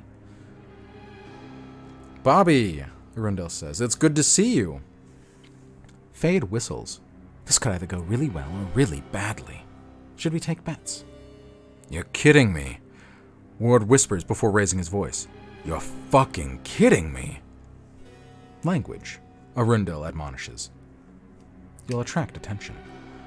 All this time, and that's all you have to say. I thought you were gone. Do you even know what's going on upstairs right now? Corliss is executing a coup, and I've got a plan to stop it. So I've gathered, Arundel says, on both counts. He crosses his arms and thinks for a moment. Luca is starting to look like she's just about had enough. Look, I know you guys are upset with Corliss, but there's still a chance this is all just a big misunderstanding, right? We can still talk her out of this. Oh, Luca. Oh, boy. Ward thrusts a thumb in Luca's direction. Why is this one here? He asks. Silas, I can understand, but Luca's Corliss's pet. I am not a pet, Luca says indignantly. Then stop acting like one, Ward says. Ooh! Ooh! Fade shakes his head. I can't be the only one who thinks this isn't the time for petty bickering, right? It's apparently based on an old Scottish phrase. Is it really? Oh, fascinating. You're an 11, thank you. Same brain. You should treat Luca with some respect. Without her, we might never have freed Arundel. You wouldn't be having this little reunion. Luca, you need to open your eyes, okay? God. Fine. We like Luca. We'll stand up for her. That's so, Ward asks, and Arundel gives him a little nod. Then I'm sorry, but you need to understand that Corliss isn't your friend. She's used you, just like she's used everyone else. Then there will be time for all of this later, Arundel says. He turns to Luca and watches her carefully. For now, you'll have to trust me. She hesitates before saying, I do. Something about 9 muses. Oh, interesting. She needed to hear that. Yeah, a little bit, right? Excellent. Then that's settled. He turns back to Ward. So what is this plan of yours? The council is meeting up on the 16th floor, Ward says. You can see in his face that he can barely believe who he's talking to. At least, the ones going along with Corliss's plan. Sevink and Hauberk are headed up there now with an entire group of mortals we trained. Arundel frowns. That's your plan. Just walk in and get slaughtered. The council is full of elders. Mortals won't last a minute against them. They're not barging in, though, Ward says. We've rigged the whole... I feel like I've accidentally made these two characters' voices so fucking similar I didn't know they would be each in this game. We've rigged the whole floor of the meeting room to blow. The explosives go off when you're halfway to the 16th floor. Shit. Ward grunts, holding tightly to the railing as the floor rumbles beneath your feet. She couldn't have waited. The second crash from above is more drawn out, like the slow collapse of floors supporting beams. Will the structure hold? Arundel asks him. He seems calm, but you'd be surprised if there wasn't an undercurrent of panic, hidden deeply beneath the surface. Do with the 9 Olympian muses. That makes sense. No, thanks for checking it out, Audia. Ward nods as the rumbling concrete seems to stabilize. She's good at this kind of stuff. Knew just where to place the charges. Far above you, the sound of gunfire starts beating a staccato rhythm, echoing down the concrete walls of the enclosed stairwell. We're gonna miss the party if we don't hurry. Are we in the fucking elevator? No, we're in the stair. Okay, we're walking up the stairs. Probably better to not take the elevator, right? It's okay, Jordan says. The fire's out by now. We'll make it safely. Do you have a vision? You ask. Jordan nods. In the car. He breaks out a grin. This is it. This is the moment we've been waiting for. What you do tonight will change history. Fade rolls his eyes. Now he tells us it's about us. Now he tells us. Hell of a time to reveal that gem, Jordan. Yeah, right. When we already know that's what's going on.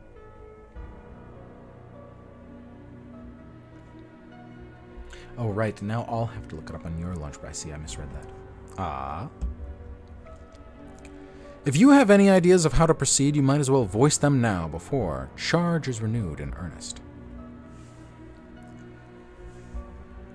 I don't think Ward's idea is best because last time I was full Corliss and she deflected him with no problem. I agree with you. We may be too late. We need to make sure that Corliss survives. We'll never know what really happened if we can't question her. No. It's worth the risk to move more slowly. Is Arundel a part of this? No. Adeline Ward. Interesting.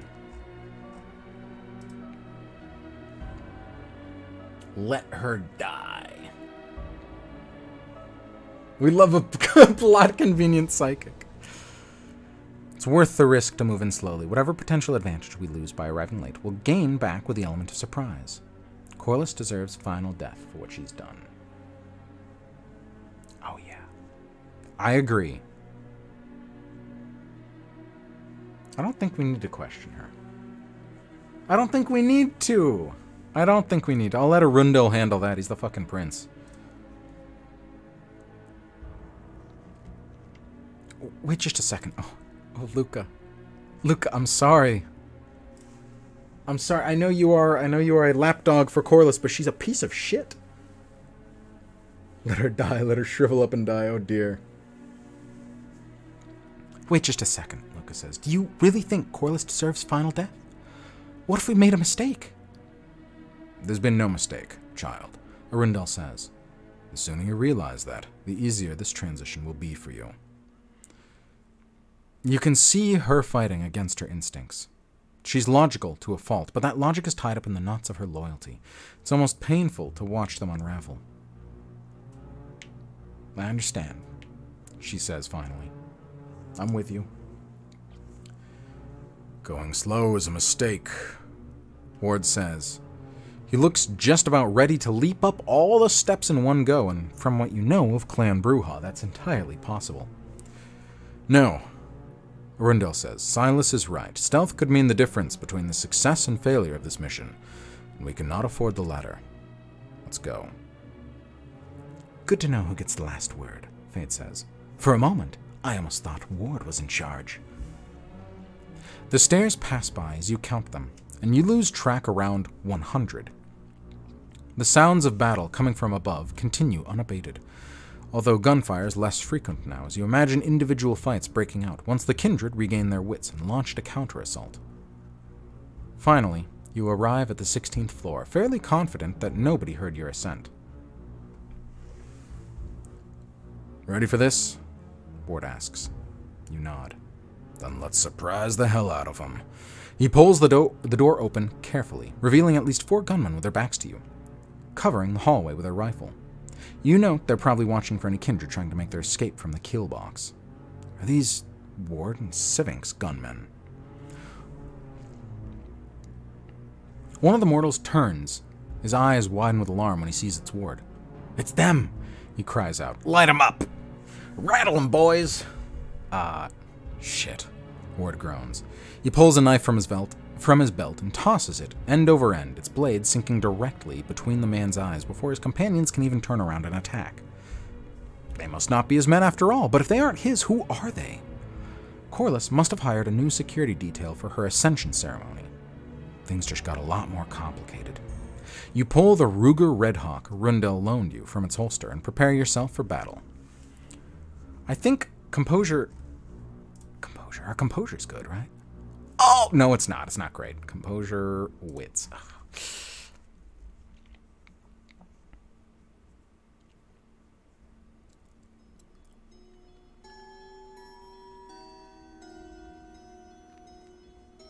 Easy test. Dexterity and stamina. We don't have any stamina. We can't do that. Or strength. Do we have any strength? No. I think we're going to have to rouse the blood. Obfuscate plus hunger. I hide myself in the shadows before they can turn on me, cutting around to the side of the hallway to attack from behind.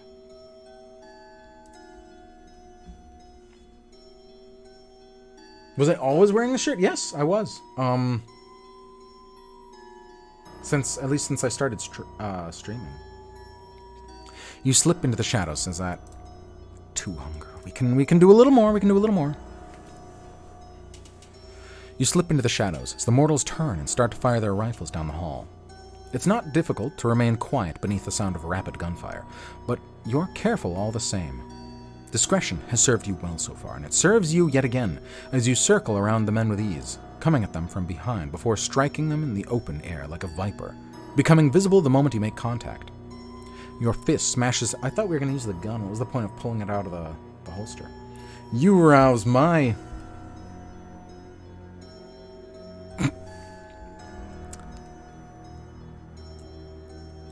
shattering his teeth with the force of your blow.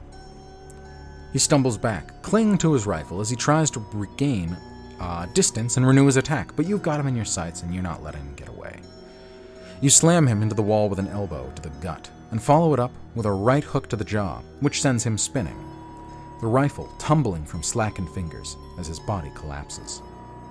You quickly shift to take on another target, only to see Arundel slam his forehead into the man's face, breaking his nose and shattering his skull. Oh, God. Oh. Slam me. Disco stick. The prince sneers at the mortal and steps back, straightening his tie. Only seconds have passed, but all 4 mercenaries are down. That felt good. Arundel says, I needed to hit something. Excellent work, Silas. Ward raises an eyebrow. Thought you'd do that mind thing of yours where you make him shoot himself. Not worth the effort of this lot, Arundel replies. I have to save my energy for where it's needed. He steps over the bodies and points towards a large set of double doors. I believe this is where the majority of gunfire was coming from. It's almost quiet now, you say. Almost. You think you can hear the sound of a brawl and a muted cry of pain from the other side. No more gunshots, but someone's getting beaten on the other side of the door. Arundel is no longer listening. His hand is closed around the door's ornate handle, ready to enter the conference room beyond. She's here, he says simply. Somehow, he just knows. Love seeing Jack go from 0 to 100.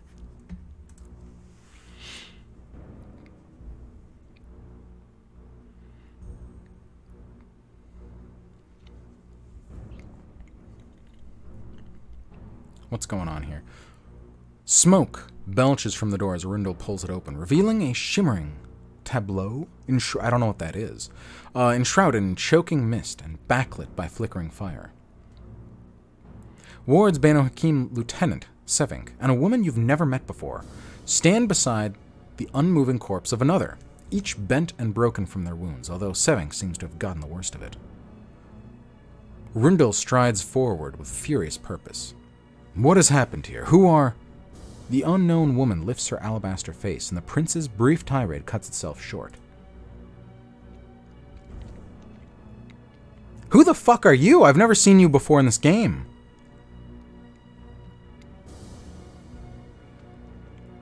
I didn't expect to see you here, Arundel. She says with a honeyed tongue, far more pleasant and conversational than circumstances would seem to dictate. Lois Griffin.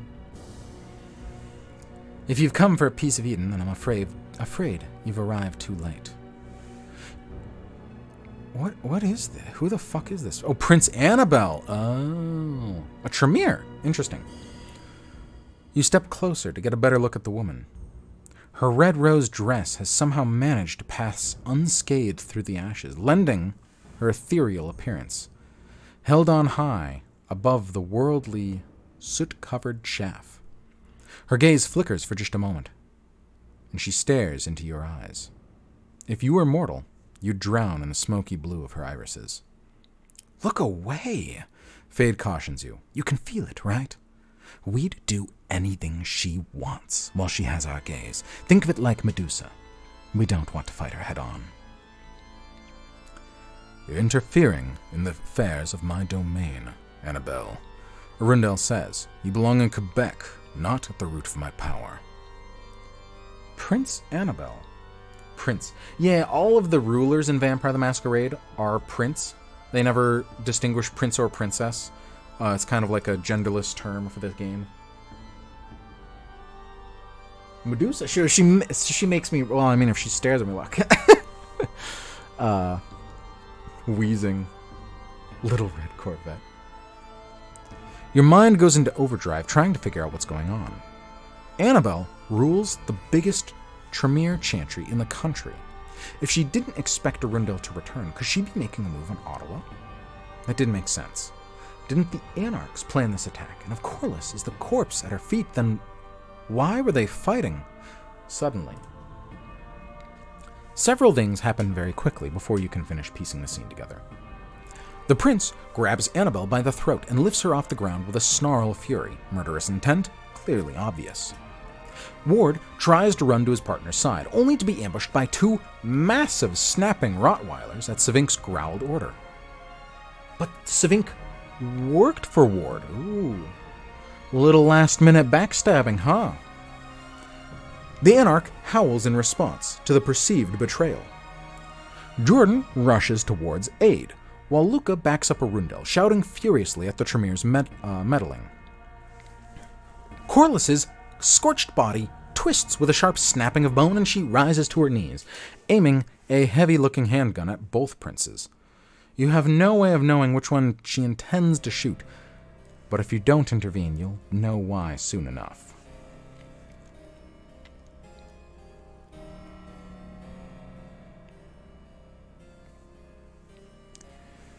No, let Arundel do what he wants. Entire coteries have been butchered in the past over far less. No, no, no. Try to convince Arundel to stand down and release Annabelle. Don't know. Don't know about that. Run towards aid before Sevink and her supernaturally gifted dogs can tear into shreds. I need to know why this is happening. With Sevink's betrayal, everything got thrown into chaos. True. I use Arundel's Ruger Redhawk to shoot Corlys before she can even fire. She's not standing. And the room is... Everything is... Oh, dexterity or composure. Fuck. What if she shoots fucking Arundel? Peace was never an option. This is my best one. I use the Ruger to shoot Arundel. What? No. No, no, no. While Jordan helps Ward fend off Sevink's attack dogs, I bring the attack directly to Sevink herself. Sure, she was a bitch before. I never liked her in the beginning. Dexterity is maxed. We'll be able to fuck her up.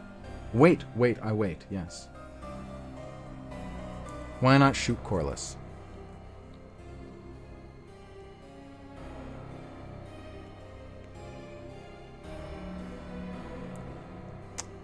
Because I don't know if we would succeed, is my only fear. Dex is high, but it's still composure, wits, or dex. I think this is like it uses composure, and then it is wits or dex, but our composure's not great.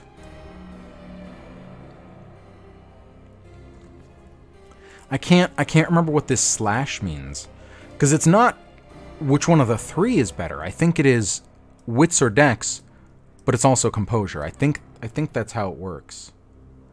I honestly can't remember.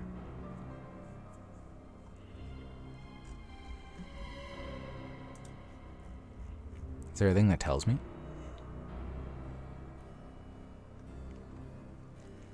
I don't think so.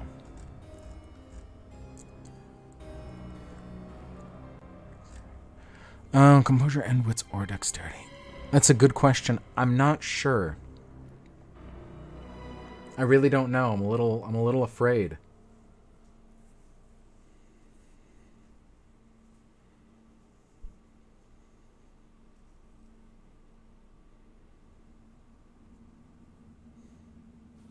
I know, no, it's hard, it's the final chapter. I kind of want to go with the last one just because I know I'll succeed there.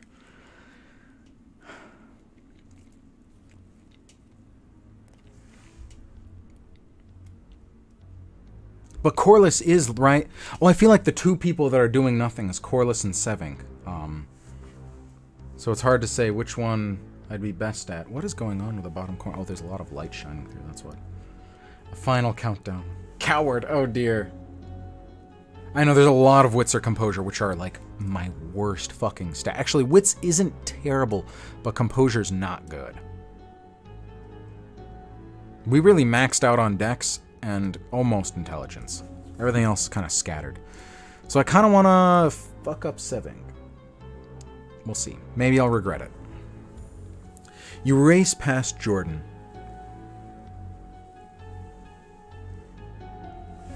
As he does his valiant best to keep the dogs off Ward without actually killing them, coming face to face with Sevink herself. Stay back, Silas, she snarls, eyes flashing with zealous fire. This is the way it has to be. Ward is a traitor to the cause. Well, I was never a part of your cause, actually, so I don't give a shit about that. She brandishes her dagger and adopts a fighting stance, her lithe frame shifting into a deadly blur. Before you can even blink, she's upon you, slashing at your chest. You twist aside, dodging the blade and striking back like a viper. Her face betrays a brief look of surprise as your counterattack almost causes her to drop the weapon.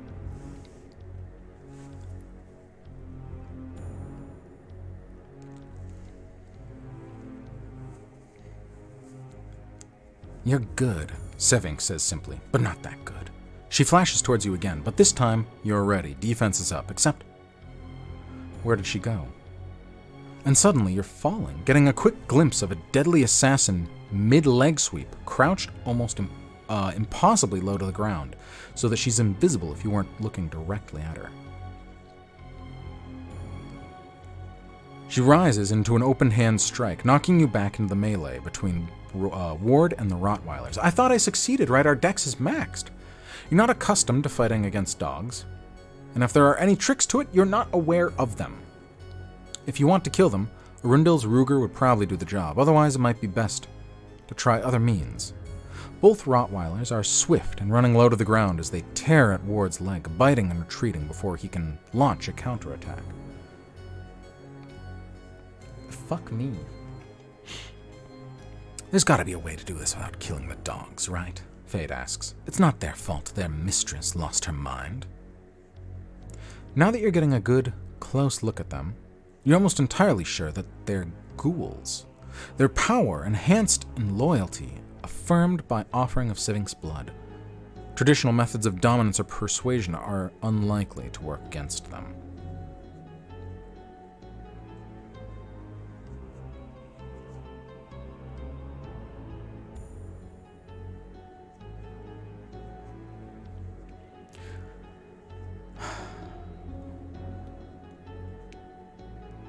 I don't know, Fade. As much as I do love dogs, I'd also like to live. Use Arundel's Ruger to plop plop.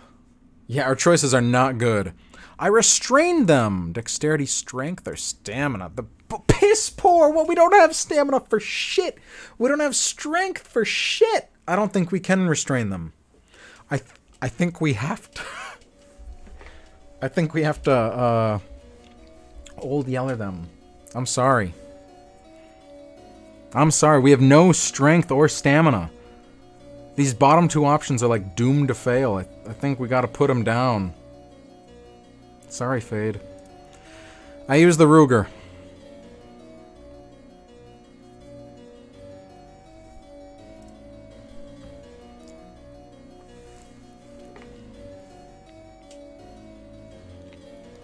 They're moving so fast. You aim as quickly as you can at the darting canine ghouls while they snap and tear at Robert Ward's legs and arms, before taking 2 shots.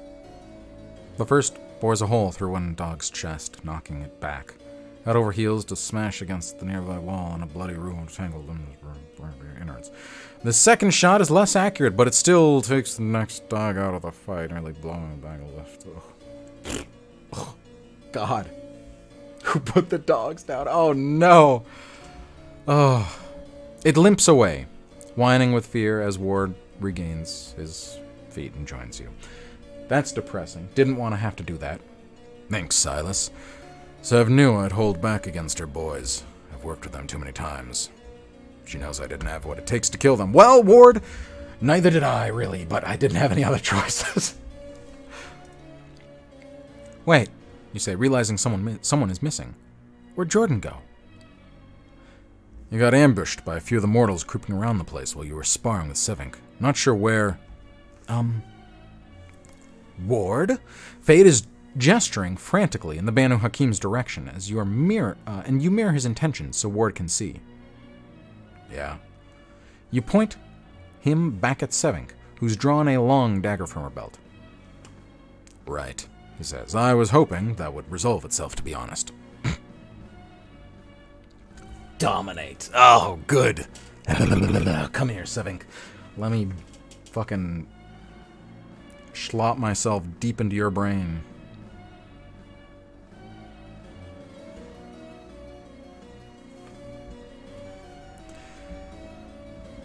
I allow Ward to charge. There has to be a way to get through to her. No. Come on. We still got 3 more uses. After this, we'll still have 2 more uses. Let's... Why'd you have to get Peter in there? Let's do it, right? Sevink is looking right at us. I use the opportunity to catch her eye and command her to stand down and cease this pointless battle at once. It'd be a little more intimidating if I didn't stumble over my words so much.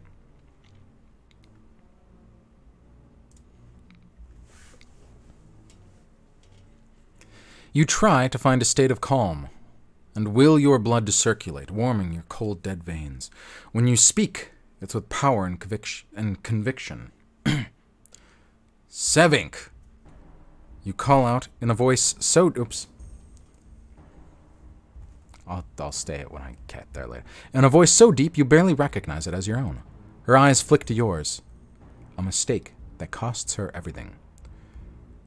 Stand down, Sevink. You command. Drop your dagger. The blade falls from her uncurled fingers. You can tell that she's trying to fight your control, but she's exhausted from previous battles. And she simply doesn't have the strength.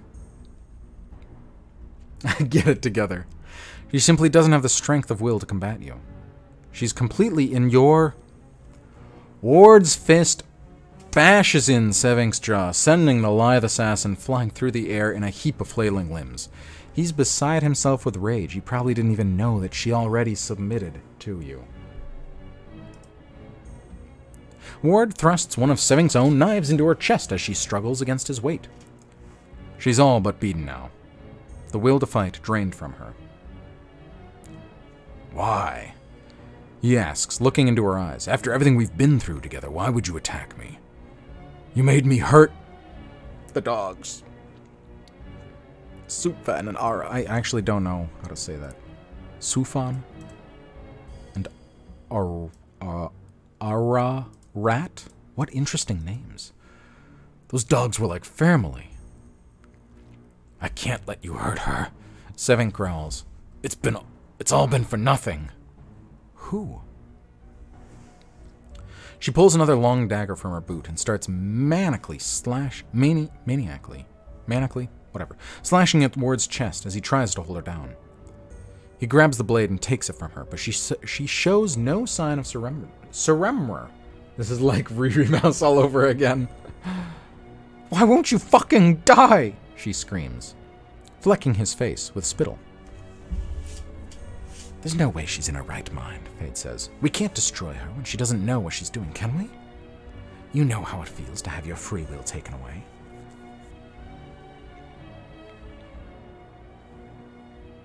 Maybe the first one. You need to get out of here, Ward. I'll help Arundel until you get back? No. I think someone's got into your mind. Most likely Annabelle. You should get out of here and be safe while you still can. We don't have time for this. Finish her and be done with it. No.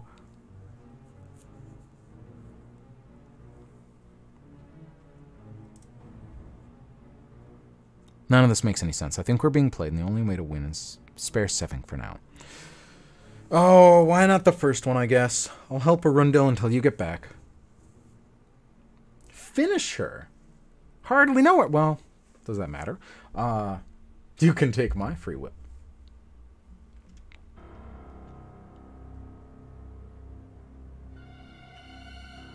Ah, fine. You're damn right I want answers, Ward says. He slams a calloused elbow into Sevink's face, stunning her before pulling up her wriggling body onto his massive shoulders. Give Arundel a hand. I'll get her out of here and join you while I can. He starts running for the exit without another moment's hesitation. There's no way to know how long he'll be before Sevink recuperates enough to fight back again. Several gunshots ring out from behind, and you risk a quick look. Annabelle has broken free of Arundel's grasp and has fled the room. The prince looks like he's about to run after her, but Corlys has other ideas, firing at him from behind, a waist-high shield of crumbling concrete. Can he survive Corlys' assault so soon after battling Prince Annabelle? You can't let all your effort go to waste. Your mind made up, you sprint toward Corlys and Arundel. Alright, we'll try to cap her. Why not? I fire Arundel's Ruger at Corlys. Please say this works, my god! Oh!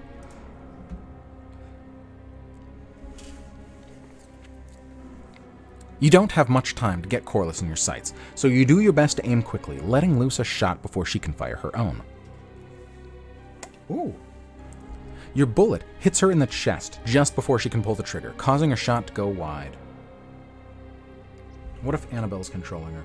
Yeah, no, that's true. Annabelle seems... I never even saw Annabelle in my first playthrough, so I don't know if she's DLC or what.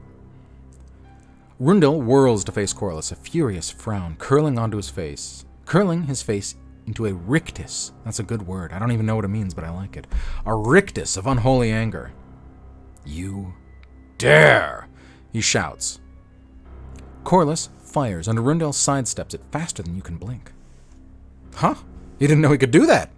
Apparently, neither did Corlys, because she starts to get frantic, backing away while feeling for the door behind her. She can't raise her eyes from the floor. She knows that to accidentally meet Arundel's gaze would be the end of her. Oh, he's also like Medusa. That's just everyone. Me too, huh? Apparently. Okay, whatever. She risks one quick glance over to Sevink, but the assassin is having her own problems at the moment. It's over, Eden, Arundel says. He's halfway to her by now, stalking her like prey. He wants her to feel fear. Did mention Silas's thoughts that looking to her eyes would enchant you. Yeah, true. Your little coup is over. Your allies turned on you, and you couldn't even keep me imprisoned for more than a month. What is a few weeks to my centuries? Beside him, Key emerges from a wisp of shadow and nods towards Arundel. Oh, my boy! The two stalk forward, just like old times, shoulder to shoulder. The prince and his right hand. "You were ruining everything!" Corlys yells back, meeting his fury with her own. "Ottawa was falling apart because of you." She reaches for something hidden in a small pouch on her back, disguised by the flowing shape of her outfit. "Another gun?" Arundel notices and then makes eye contact with you, shaking his head slightly. He definitely seems to feel that he has the situation under control. You ready yourself for action just in case. Never underestimate someone like Eden. Qui-Gon! More like Qui come back.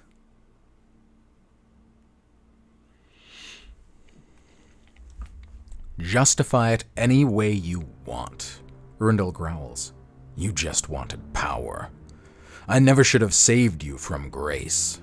If she took control, you'd have a little more respect left in that ungrateful mind of yours." Grace? So your memories must at least be that accurate. Could Grace's spirit have overcome Corlys's somehow? You've heard about such things happening in the myths. Oh, because she consumed Grace. Sometimes if the person you diablerize is stronger than you, they take over you. So it seems like that was happening, and then Arundel kind of joined in, mind melded, and pushed Grace back into oblivion. Interesting. You've never seen any proof that it was possible. It is said that the act of diablerie is perilous, even for the victor. Could Arundel have forfeited Corlys's mind somehow? Boo! Tomato, tomato. "I join Arundel for the kill." Corlys tried to manipulate me every step of the way. "The prince understands that a measure of her blood belongs to me." I convince him to spare her. I refuse to intervene. We should use Corlys as a warning. She should be staked. No. I join. For the very first time you can remember, Corlys's face shows true fear as Arundel advances on her. She fires, but her hands are shaking, and the prince doesn't even need to dodge. Diablo is so real. Bad Delimita starts fighting back. She turns to run, but all the exits on her side of the room have been sealed shut from the blast. He's almost within arm's reach when he stops. "Eden, do you remember what you told me the first time I laid eyes on Silas?" he asks, gesturing back to you. Corlys snarls like an animal caught in a trap. "I told you because you should have killed him." She refuses to look at you. "That's right," Arundel says. "And I'm so glad I didn't.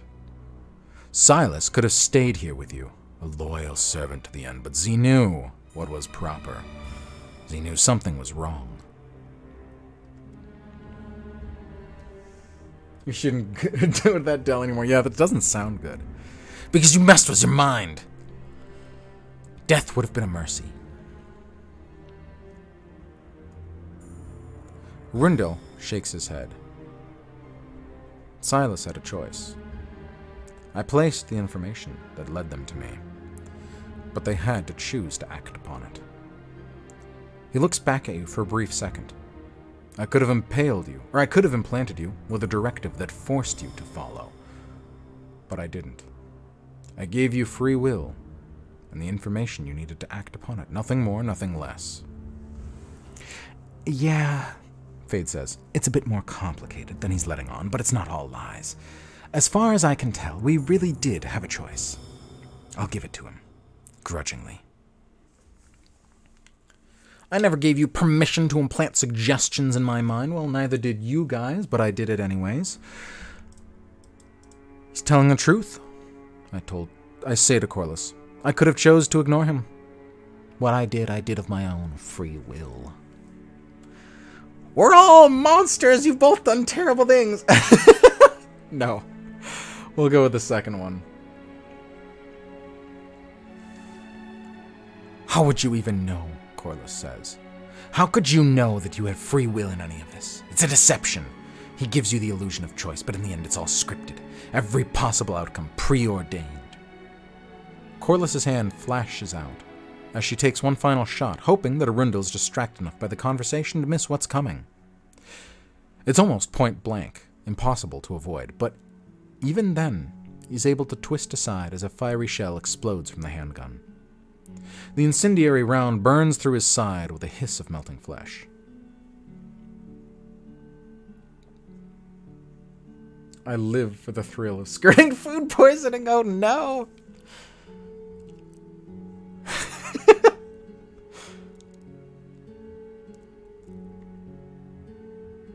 Enough sentiment, Arundel says, stifling a growl. I've had quite enough of this entire affair. Take your finger off the trigger, Eden. She complies almost immediately, though you're quite sure that wasn't her intent. He steps closer to her, limping slightly, but otherwise undeterred. Oh god, he's gonna make me do it. Sheriff Key, he says. Lend Silas your blade. Key hesitates, clutching the otherworldly falchion close. He doesn't often carry it on him, only when he's been called to oversee an execution. You sure? He asks. I won't ask again. Arundel says impatiently, as Key hands the bare blade's hilt to you, reverently, yeah, my god. The falchion feels almost impossibly light, but you've seen it used to deadly effect countless times in the past. There's little doubt as to what Arundel intends you to do with it. Yes, Fade hisses. This feels right. Kneel, Eden. Arundel commands, and if this was a different story, that could be a sexy line, but it's not. She does so, shuddering as she desperately tries to resist his compulsion. He grabs hold of her hair and pulls her head down, leaving her neck exposed. He looks up at you. This is what you wanted, is it not? Like butter, right?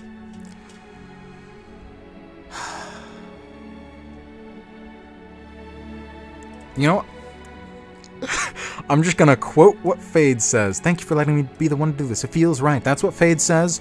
Why not? We're all like huge pro Fade this whole fucking time. We did this to ourselves. This feels right. Chop, chop, chop. Got an achievement. Destroyed Corliss. Yikes. It's so I've had such polar opposite. Hey, thanks for the follow. I've had such polar opposite games in this. The first one I was like pro Corliss all the way. The second one, my god, it's such a different story.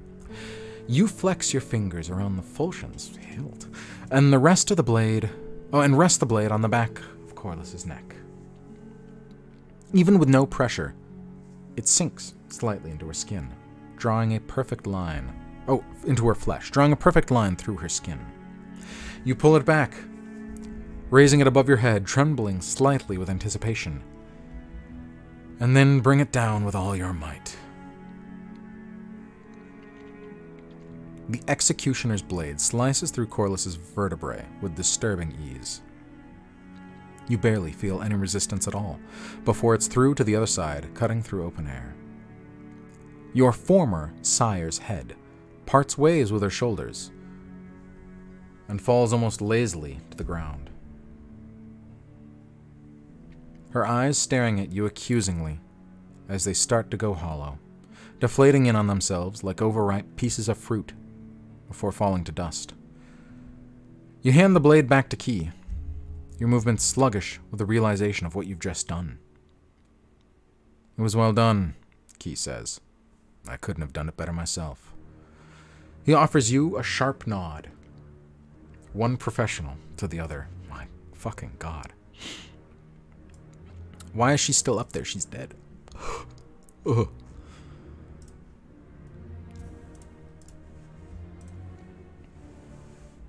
Anticipation.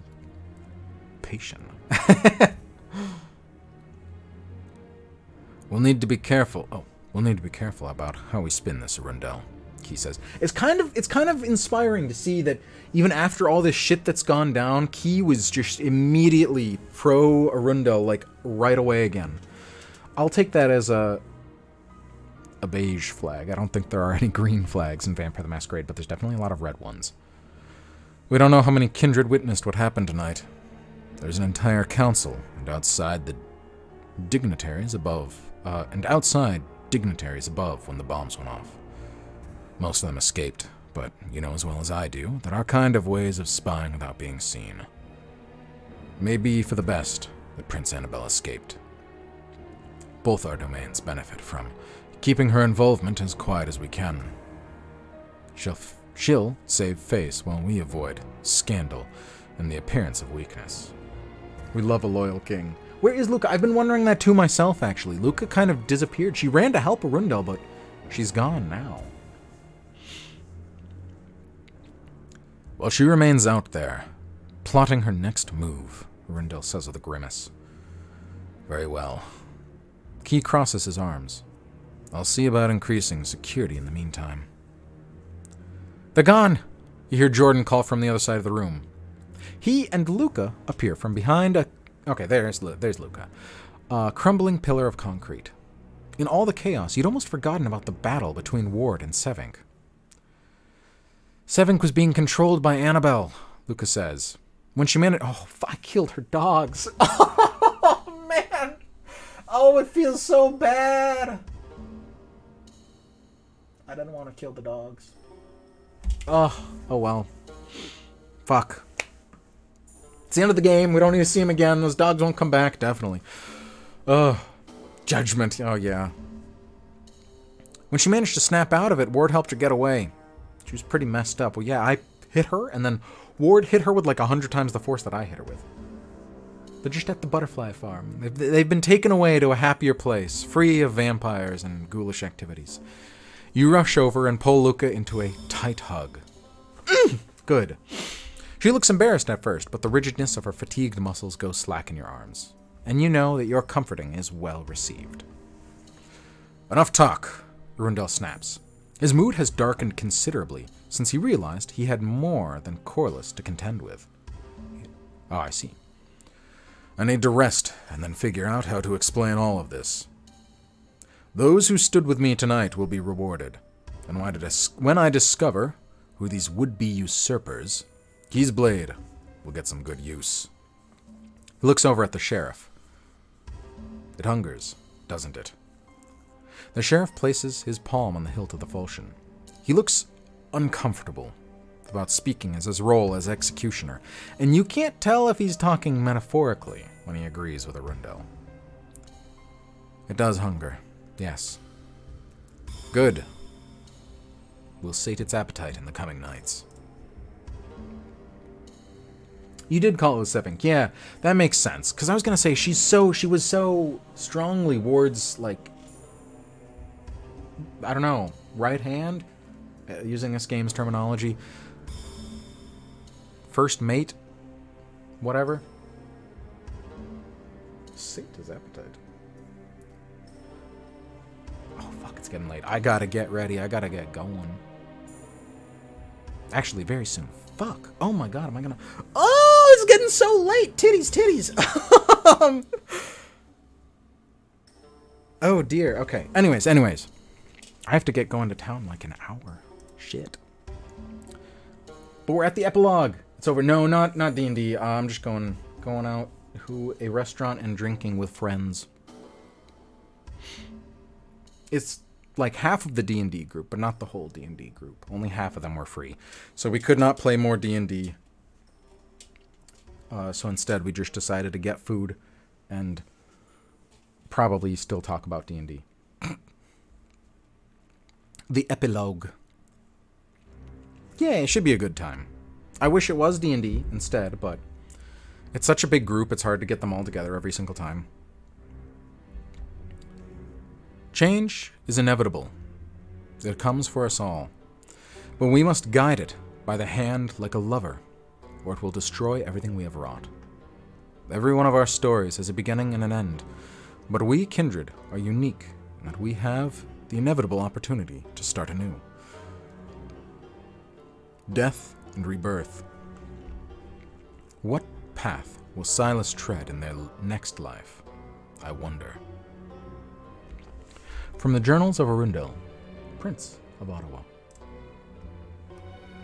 I'm going back to bed. Good night, Buttercup. 2 nights later. The chaotic nights of Eden Corliss's stewardship are over. Arundel proclaims to a small gathering of elders and notable information brokers. Where's the Archon in all of this? There will be a return to order. I have mounted a full investigation. Peeling white paint blights the ceiling of the temporary council chamber. Despite the gravity of events going on around you, your eyes keep wandering back to it. One chip is heavy and curled around the edges, as if it's been waiting for years to take the final plunge before falling to white powder, preferably in the scalp of someone important. The ancient vampires gathered around you also cling tightly to their moorings, bracing against the inevitability of change. Eventually, one by one, they will all chip away at one another. A parliament of knives. God damn it. I feel like I always hate it when a book or a movie or a game like references its own title so obviously like that. Oh well. That knows only entropy. And all eventually fall. All things end. But while you were here, while you could still make a difference, did you not do everything in your power to be remembered? Love. Joining. Wow, we did it! Some kind of parliament of knives. Thank you, Spider. Fascinating, Fade says. We're literally watching paint dry. It's been dry for a long time, you whisper. You don't want to be overheard talking to yourself. Fade shrugs. You know that doesn't make it any better, right? We're sitting here at a nexus of power, and you're waxing philosophical like some hipster smoking their first joint. Get together and pay attention. Get yourself together and pay attention. You know, you say, when I created you... Oh, I wish, when I created you, I made you a little less abrasive. Alicia turns to face you from her seat and puts a finger to her lips, a disapproving frown on her face. How about no, Fade? What will we play on Friday now? Tune in next time on DBZ. I'll have to see. It might be one of those horror games that I've bought. I think I'm all out of the good text-based Vampire the Masquerade games, so... Maybe you're the one who needs some adjustment, Fade says. Alicia agrees with me. Besides, what's there to be grumpy about? We backed the winning side. Arundel owes us big time, and he still doesn't know our secrets. We couldn't have come out any better, if you ask me. I still don't entirely understand what happened back at the villa, you say. You think, making sure to keep the words from being spoken out loud. Why was Ophelia there, and why didn't we tell Arundel? Fade sighs. We've been over this 100 times since the Ascension, Silas. That doesn't make it any more clearer. Ophelia knocked you into a coma, Fade says. She wanted to dig through your memories without any resistance, but she didn't realize that I don't need you to be awake and keep her greedy claws out of your secrets. Yeah, you say, I get that. Let's do Russian... Oh god, no! But what happened after you woke me up? Those memories are hazy now. I can see bits and pieces of them, but it's all muddled. You made a choice, Fade says. Your early nights are riddled with psychic scarring, and remembering certain things would have had a side effect of killing me. I think that may have been what Ophelia wanted. I was fighting to keep that from happening. You could have turned your back on me, but you risked your own sanity to save me. Between the two of us, we were able to seal away the memories for good. Even I can't remember them anymore. I know it's hard to believe, but it's a good thing. I'll always be grateful for the sacrifice you made for me. But I don't even know what that sacrifice was. Fade nods. That's the point. That was the sacrifice. You decide to let it go. Maybe one night you'll understand. Maybe you won't. But for now, you're missing an important counsel while you're arguing with yourself. Luca. Luca! Leans lightly against you, no longer afraid of what the rest of the court will think about your newly forged relationship. You should be listening, she says, leaning close to you. There are going to be some important changes coming, and after everything we've gone through, I need to make sure you stay safe. After the attack on the council meeting, the two of you left the others and retired to Luca's suite. Having come so close to final death on more than one occasion, it almost seemed to energize her, and the last half of the hour of the night was devoted to a far more pleasurable form of battling and bloodletting. Wink, wink. Afterwards, the two of you slept the day away, tangled together in a chaotic mess of limbs and sheets. I'm just glad I can be here with you, that we're both safe. Why not? Why not? I never doubted it, Lucas says with a smile. The two of us? Who could stop us? Moretti? Basaris? She chuckles. Certainly not any mortals or bombs. Maybe not any of those, you say, but being at the epicenter of a kindred struggle for power in the most important city in the country? Luca shakes her head. I'll admit that if anything was going to get us, that would probably be it. But hey, we're still here, and you're still putting up with me. I'll take that as a win. You make it sound like a chore, you say. I know I can be a bit difficult at times, she says, but I like to think I'm worth it in the long term. I have to start running laps.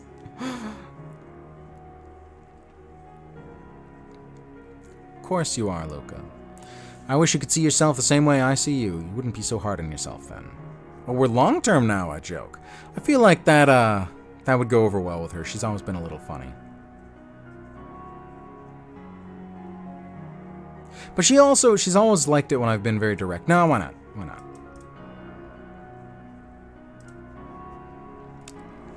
Yeah.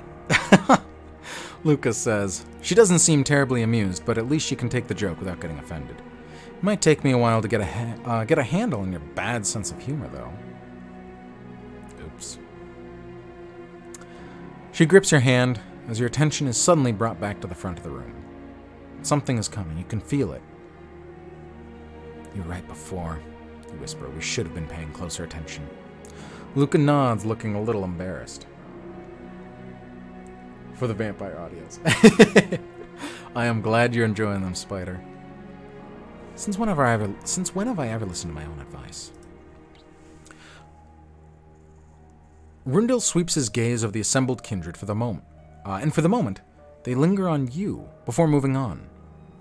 Why did a shiver just run down your spine? He's leading up to something, but you haven't been paying close attention. You wish you're out hunting. Your hunger is like an addiction that never stops reminding you of its insatiable desire, a constant clawing at the back of your mind. That sentence has kind of been a little overused in this game. I'd like to give the floor to Archon Durand. Well, that was unexpected. Fade frowned so deeply that it might have been comical if it wasn't for the severity of the situation. Adeline walks briskly to the front of the meeting room. All business as usual. No moment wasted. Economy in motion. Good evening, fellow kindred, she says. Not all of us have met. I am Archon Adeline Durand. She speaks with a cadence closer to that of a military officer than an official addressing their elite patrons. Is that the purpose, or is she simply unaccustomed to formal settings? She continues after a brief pause to make sure that she has everyone's attention. I'm aware that there are many rumors regarding the nature of my investigation. This is good. It means that the appropriate individuals have held their tongues as I required. When I arrived, I found a capital city very much out of order. Our Camarilla domains have become fractured as of late.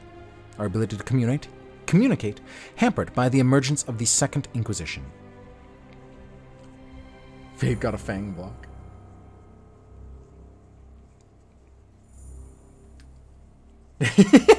Let me die what I love doing, man. My superiors might be content allowing some domains to fall to ruin, but this is Ottawa, home of the Canadian government. Politicians and agencies directing the forces of the Inquisition live and work here, and it is your duty to keep them under control. Allowing anarchs to rage through your streets unchecked was simply unacceptable. Arundel clears his throat. I assure you, Archon, now that our little family dispute has been settled, the anarchs will no longer be a concern. Spare me the platitudes, Adeline replies, staring down the prince with a withering gaze, so she is definitely stronger than him. I've been made aware of your relationship with the creature known as Robert Ward. She takes a step closer to him.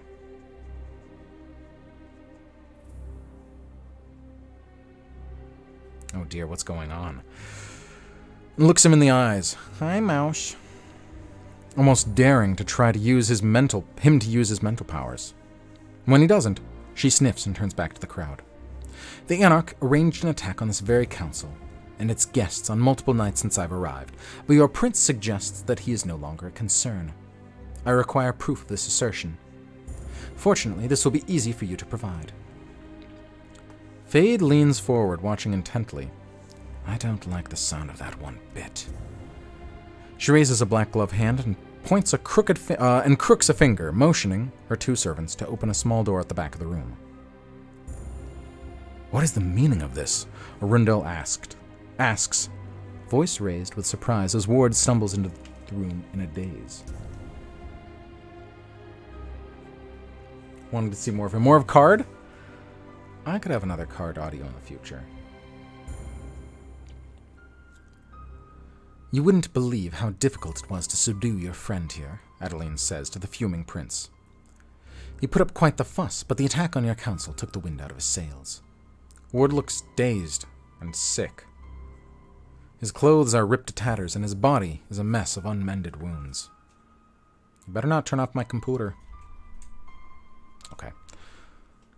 Explain yourself, Archon, Arundel growls, or I'll strip the flesh from your bone. Eden would say anything to save her own skin, Adeline says. You know this as well as I do. But when others begin to come forward to confirm my suspicions about your history... Oops. Yikes. That was me. With the Anarch, I knew that she was telling the truth. You think back to your interview with the Archon, where you told her that you learned about Arundel and Ward's rumored history. You hope she doesn't list you as one of your sources. Oh.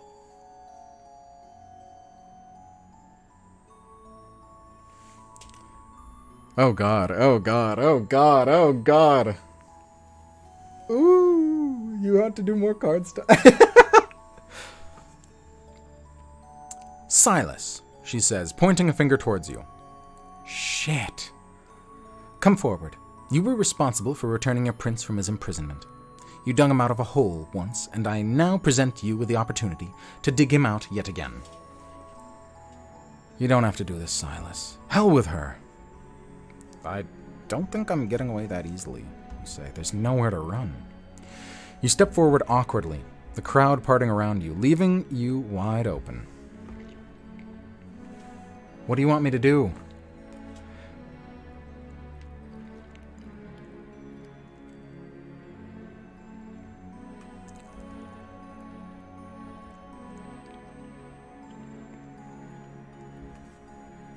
Holy shit.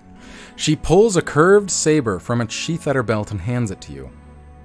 This weapon has ushered dozens of vampires to their final deaths. Its blade is said to be enchanted by ancient magics to be deadly against our kind.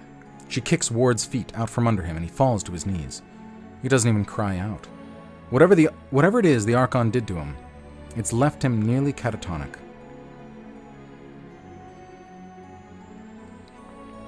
End his suffering and we can all go home, Adeline says. Order will have returned to Ottawa and my job here will be finished. The prince watches your every movement as you consider the weight of the saber in your hands, his eyes betraying his dread. You don't have long to waver at the edge of the precipice.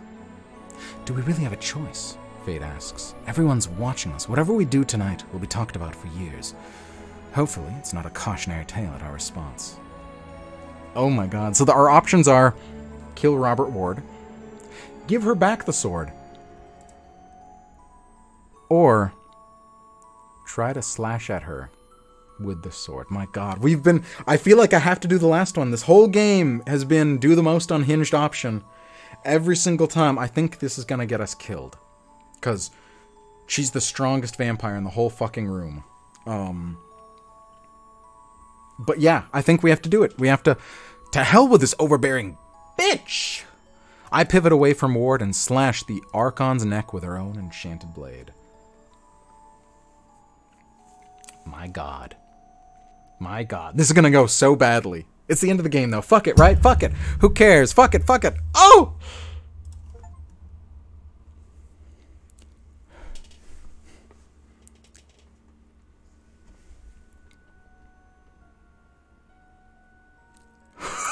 Oh my god, it worked!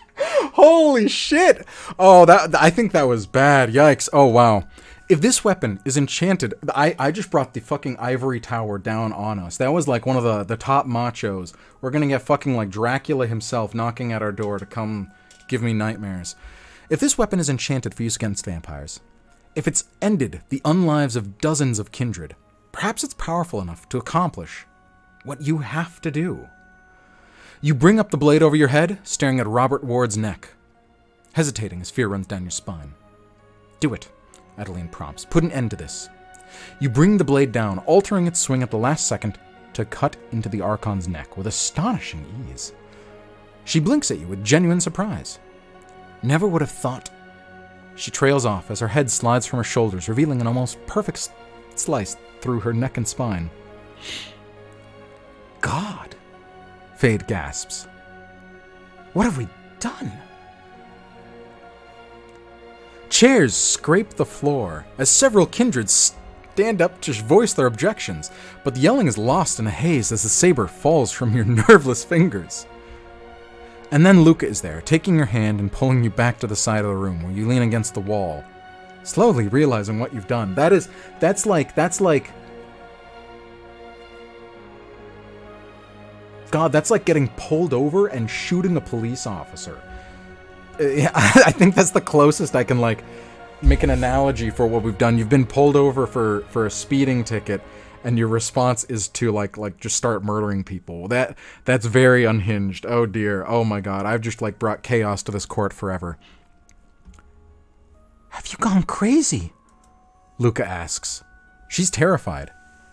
Do you have any idea what you've done? I did what I had to do, you say. I couldn't do it to Ward. Archon or no Archon, Adeline was completely out of line and everyone in the room knows it. And now I feel like I've made a powerful ally. I trust you. So, exactly, it is. So anyways, I just started blasting, like, holy shit. Rip to that relationship. I trust you, Luca says. I really do, but that was the most reckless thing I've ever seen anyone do, ever. She pauses, an almost embarrassed look on her face. It was actually a little hot. It was. I see you read ahead, Wyvern. Fellow kindred, Rindel calls out to the council. Please be seated. Not all is not fuck. It's not over. We're not dead yet. Come on, guys. Adeline Durand was not an Archon, the prince says. That's gotta be a lie, right? No way that's true. No way that... I mean, maybe it is. No way, though. No way, no way.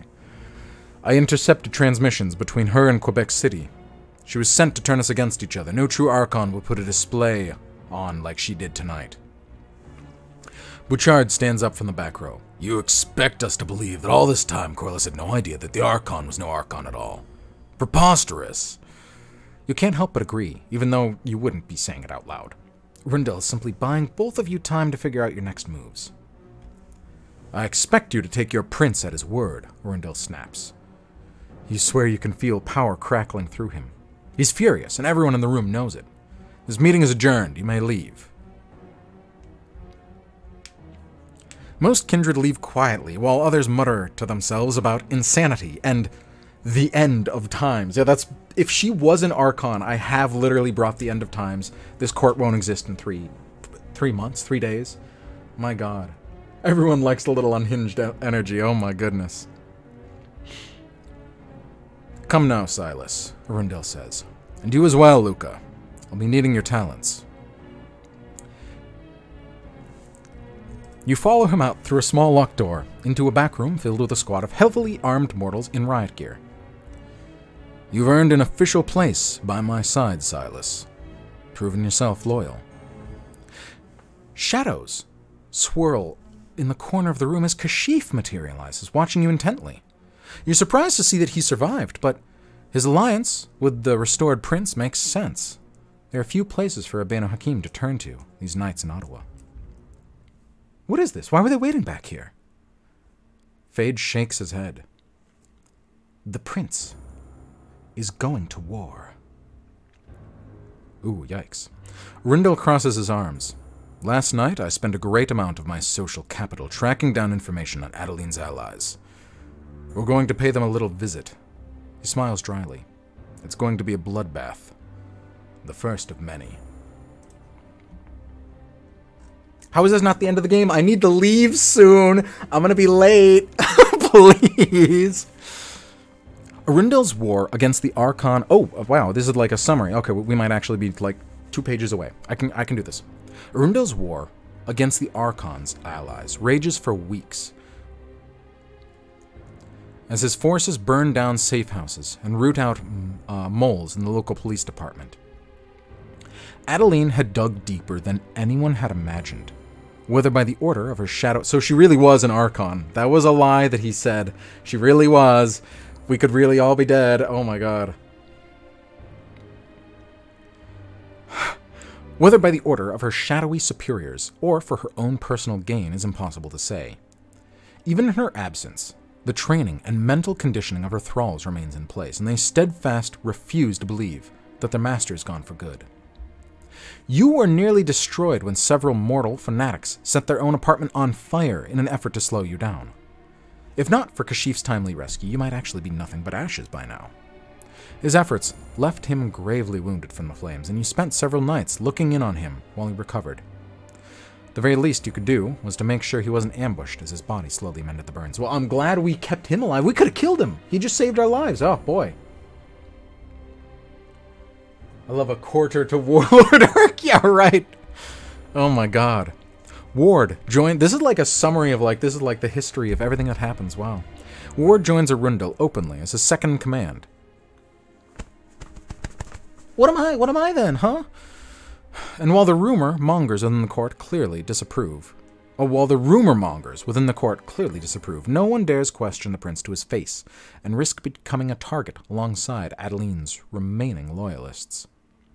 With time, he managed to convince the other anarchs to return to Ottawa and integrate their ideals with the domain's governments. Sevink doesn't show for over a month. Her distrust runs deep after the battle in Corliss's hotel. But when she returns, it's like she never left.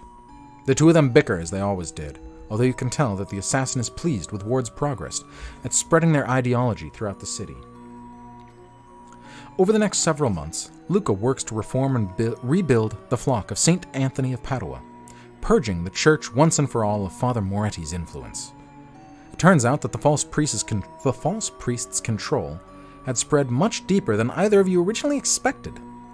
Ghoul zealots return regularly to terrorize and attempt to convert the returning mortal flock, as they fall into the madness of VtM withdrawal one by one. Fortunately, the parishioners have a guardian angel on their side. Whether Luca is oblivious to the irony of a damned vampire protecting a church devoted to worshipping the Christian God, or if she chooses to purposefully ignore it, is not for you to say. Part of you wonders how that dark desire inherent in all kindred is subtly twisting her designs. You resolve to watch events carefully, lest she turn into her own version of Moretti, corrupting her own flock simply by association. A vampire must always be aware of the beast within. Fade gets into the habit of presiding over the new Sunday evening sermons alongside the replacement priest. Oh, so Fade just starts attending church for fun. Fascinating. Raging about hellfire and damnation, awaiting those who follow life's wicked paths. It might have scared the parishioners straight, if any of them could actually hear it. Oh, I see. So Fade is not attending it for fun. Fade attends the sermons and just starts spewing stuff about, like, Exodus and the end times, but nobody can hear him because he's just in my head. Gotta love him. You describe one of his particularly fiery speeches to Luca, and she barely manages to contain her laughter. The two of you spend several nights together, engaged in distracting leisure activities, as the city's kindred community simmers down into a state of relative calm. Over that time, you get to know each other on a more personal level than was possible during your first desperate fling, begun at a time where any other night could be your last. As a result, you grow closer, and find yourselves spending days and weeks sleeping beside her. You both keep your own personal havens. A vampire needs their own space, after all. But that doesn't stop either of you from visiting regularly as the relationship grows older and more comfortable. Oh, that's very sweet. Such companionship is a genuine pleasure that you've not experienced in your decades of unlife. The prevailing wisdom suggests that close relationships among kindred are doomed to failure. But you simply cannot see how that is possible. Maybe you're as blind to its inevitability as Luca is to the true nature of her support for the church. But for now, you just don't care. For now, you revel in the contentment you find in another small slice of normality. The playful spark behind her eyes when she watches you from across the room. The growing familiarity of her nightly routines and idiosyncrasies. The simple joy that her touch brings. Not to mention the rush of a shared hunt.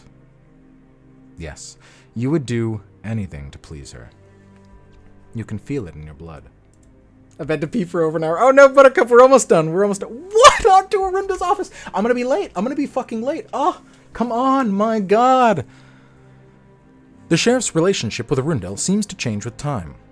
No longer so subservient as he has once been, Key's role in Ottawa's politics grows more important by the week, and before long he's not only running the city police, but a full anti-terrorism task force as well. The court watches him closely, some concerned that he's accumulating too much power too fast, but for now, no one seems willing to step into the ring against him. Nightmare, nightmare! It never ends. Oh my god. Vivian the Bitch Meyer maintains a distance from the court, good, tending to her much-neglected mortal politics, and the business she kept firmly under her thumbs. It's impossible to not notice how the media coverage has changed since she reasserted control. I wish she didn't. What a bitch. Any mention of potential kindred activity has been scrubbed clean. Okay, I guess at least she's good at her job. From all the Canadian broadcast networks, from the CBC to the CTV. A rumor surfaces that she presided over her own crucifixion, and the information spreads before Arundel can put a lid on it. You're not sure if that's true or not, but it certainly does seem to be making certain kindred elite uncomfortable. Auto-generates text. Oh no, Spider. Fuck. Luca works closely with Arundel's inner circle, functioning in his office much the same as you once did for Corliss. It's not technically a position of honor, but it's a step up from her, and you know that Luca is always happy when climbing the corporate ladder. One night, she knocks on your door. She's been instructed to escort you to the prince's office. It sounds urgent, but she claims to have no knowledge of the reasoning behind the summons. Even knowing the integral part you played in restoring Arundel to office, it's still somehow nerve-wracking to be called before him without knowing the reason why.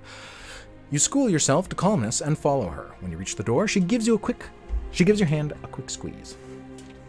She knows that you're worried and wants to comfort you, but Arundel's will must be done. Comfort can wait for her. To Arundel's office. Come on, come on, come on, come on, come on. Oh, but you got an achievement. Become Sensual. We have replaced Corliss. And the bottom button, you can't see it. It's off the screen, but it says the end. Final page. My god, finally. Welcome, Xylus, Arundel says as Luca walks out and closes the door behind her. I've brought you here to discuss your future. Have a seat. You settle down in the plush chair directly across from his desk, while Fade makes a show of sitting to your right and leaning back in the chair as if he doesn't have a care in the world. Luckily, the prince can't see him, because you have little doubt he'd be unimpressed by the performance. You were wondering what his intentions might be for you. A job alongside Luca, in administration, perhaps? You have the experience, but the thought of going back to all the paperwork feels dreadfully dull. What can I do for you? Sir, you ask. Best not to make any assumptions.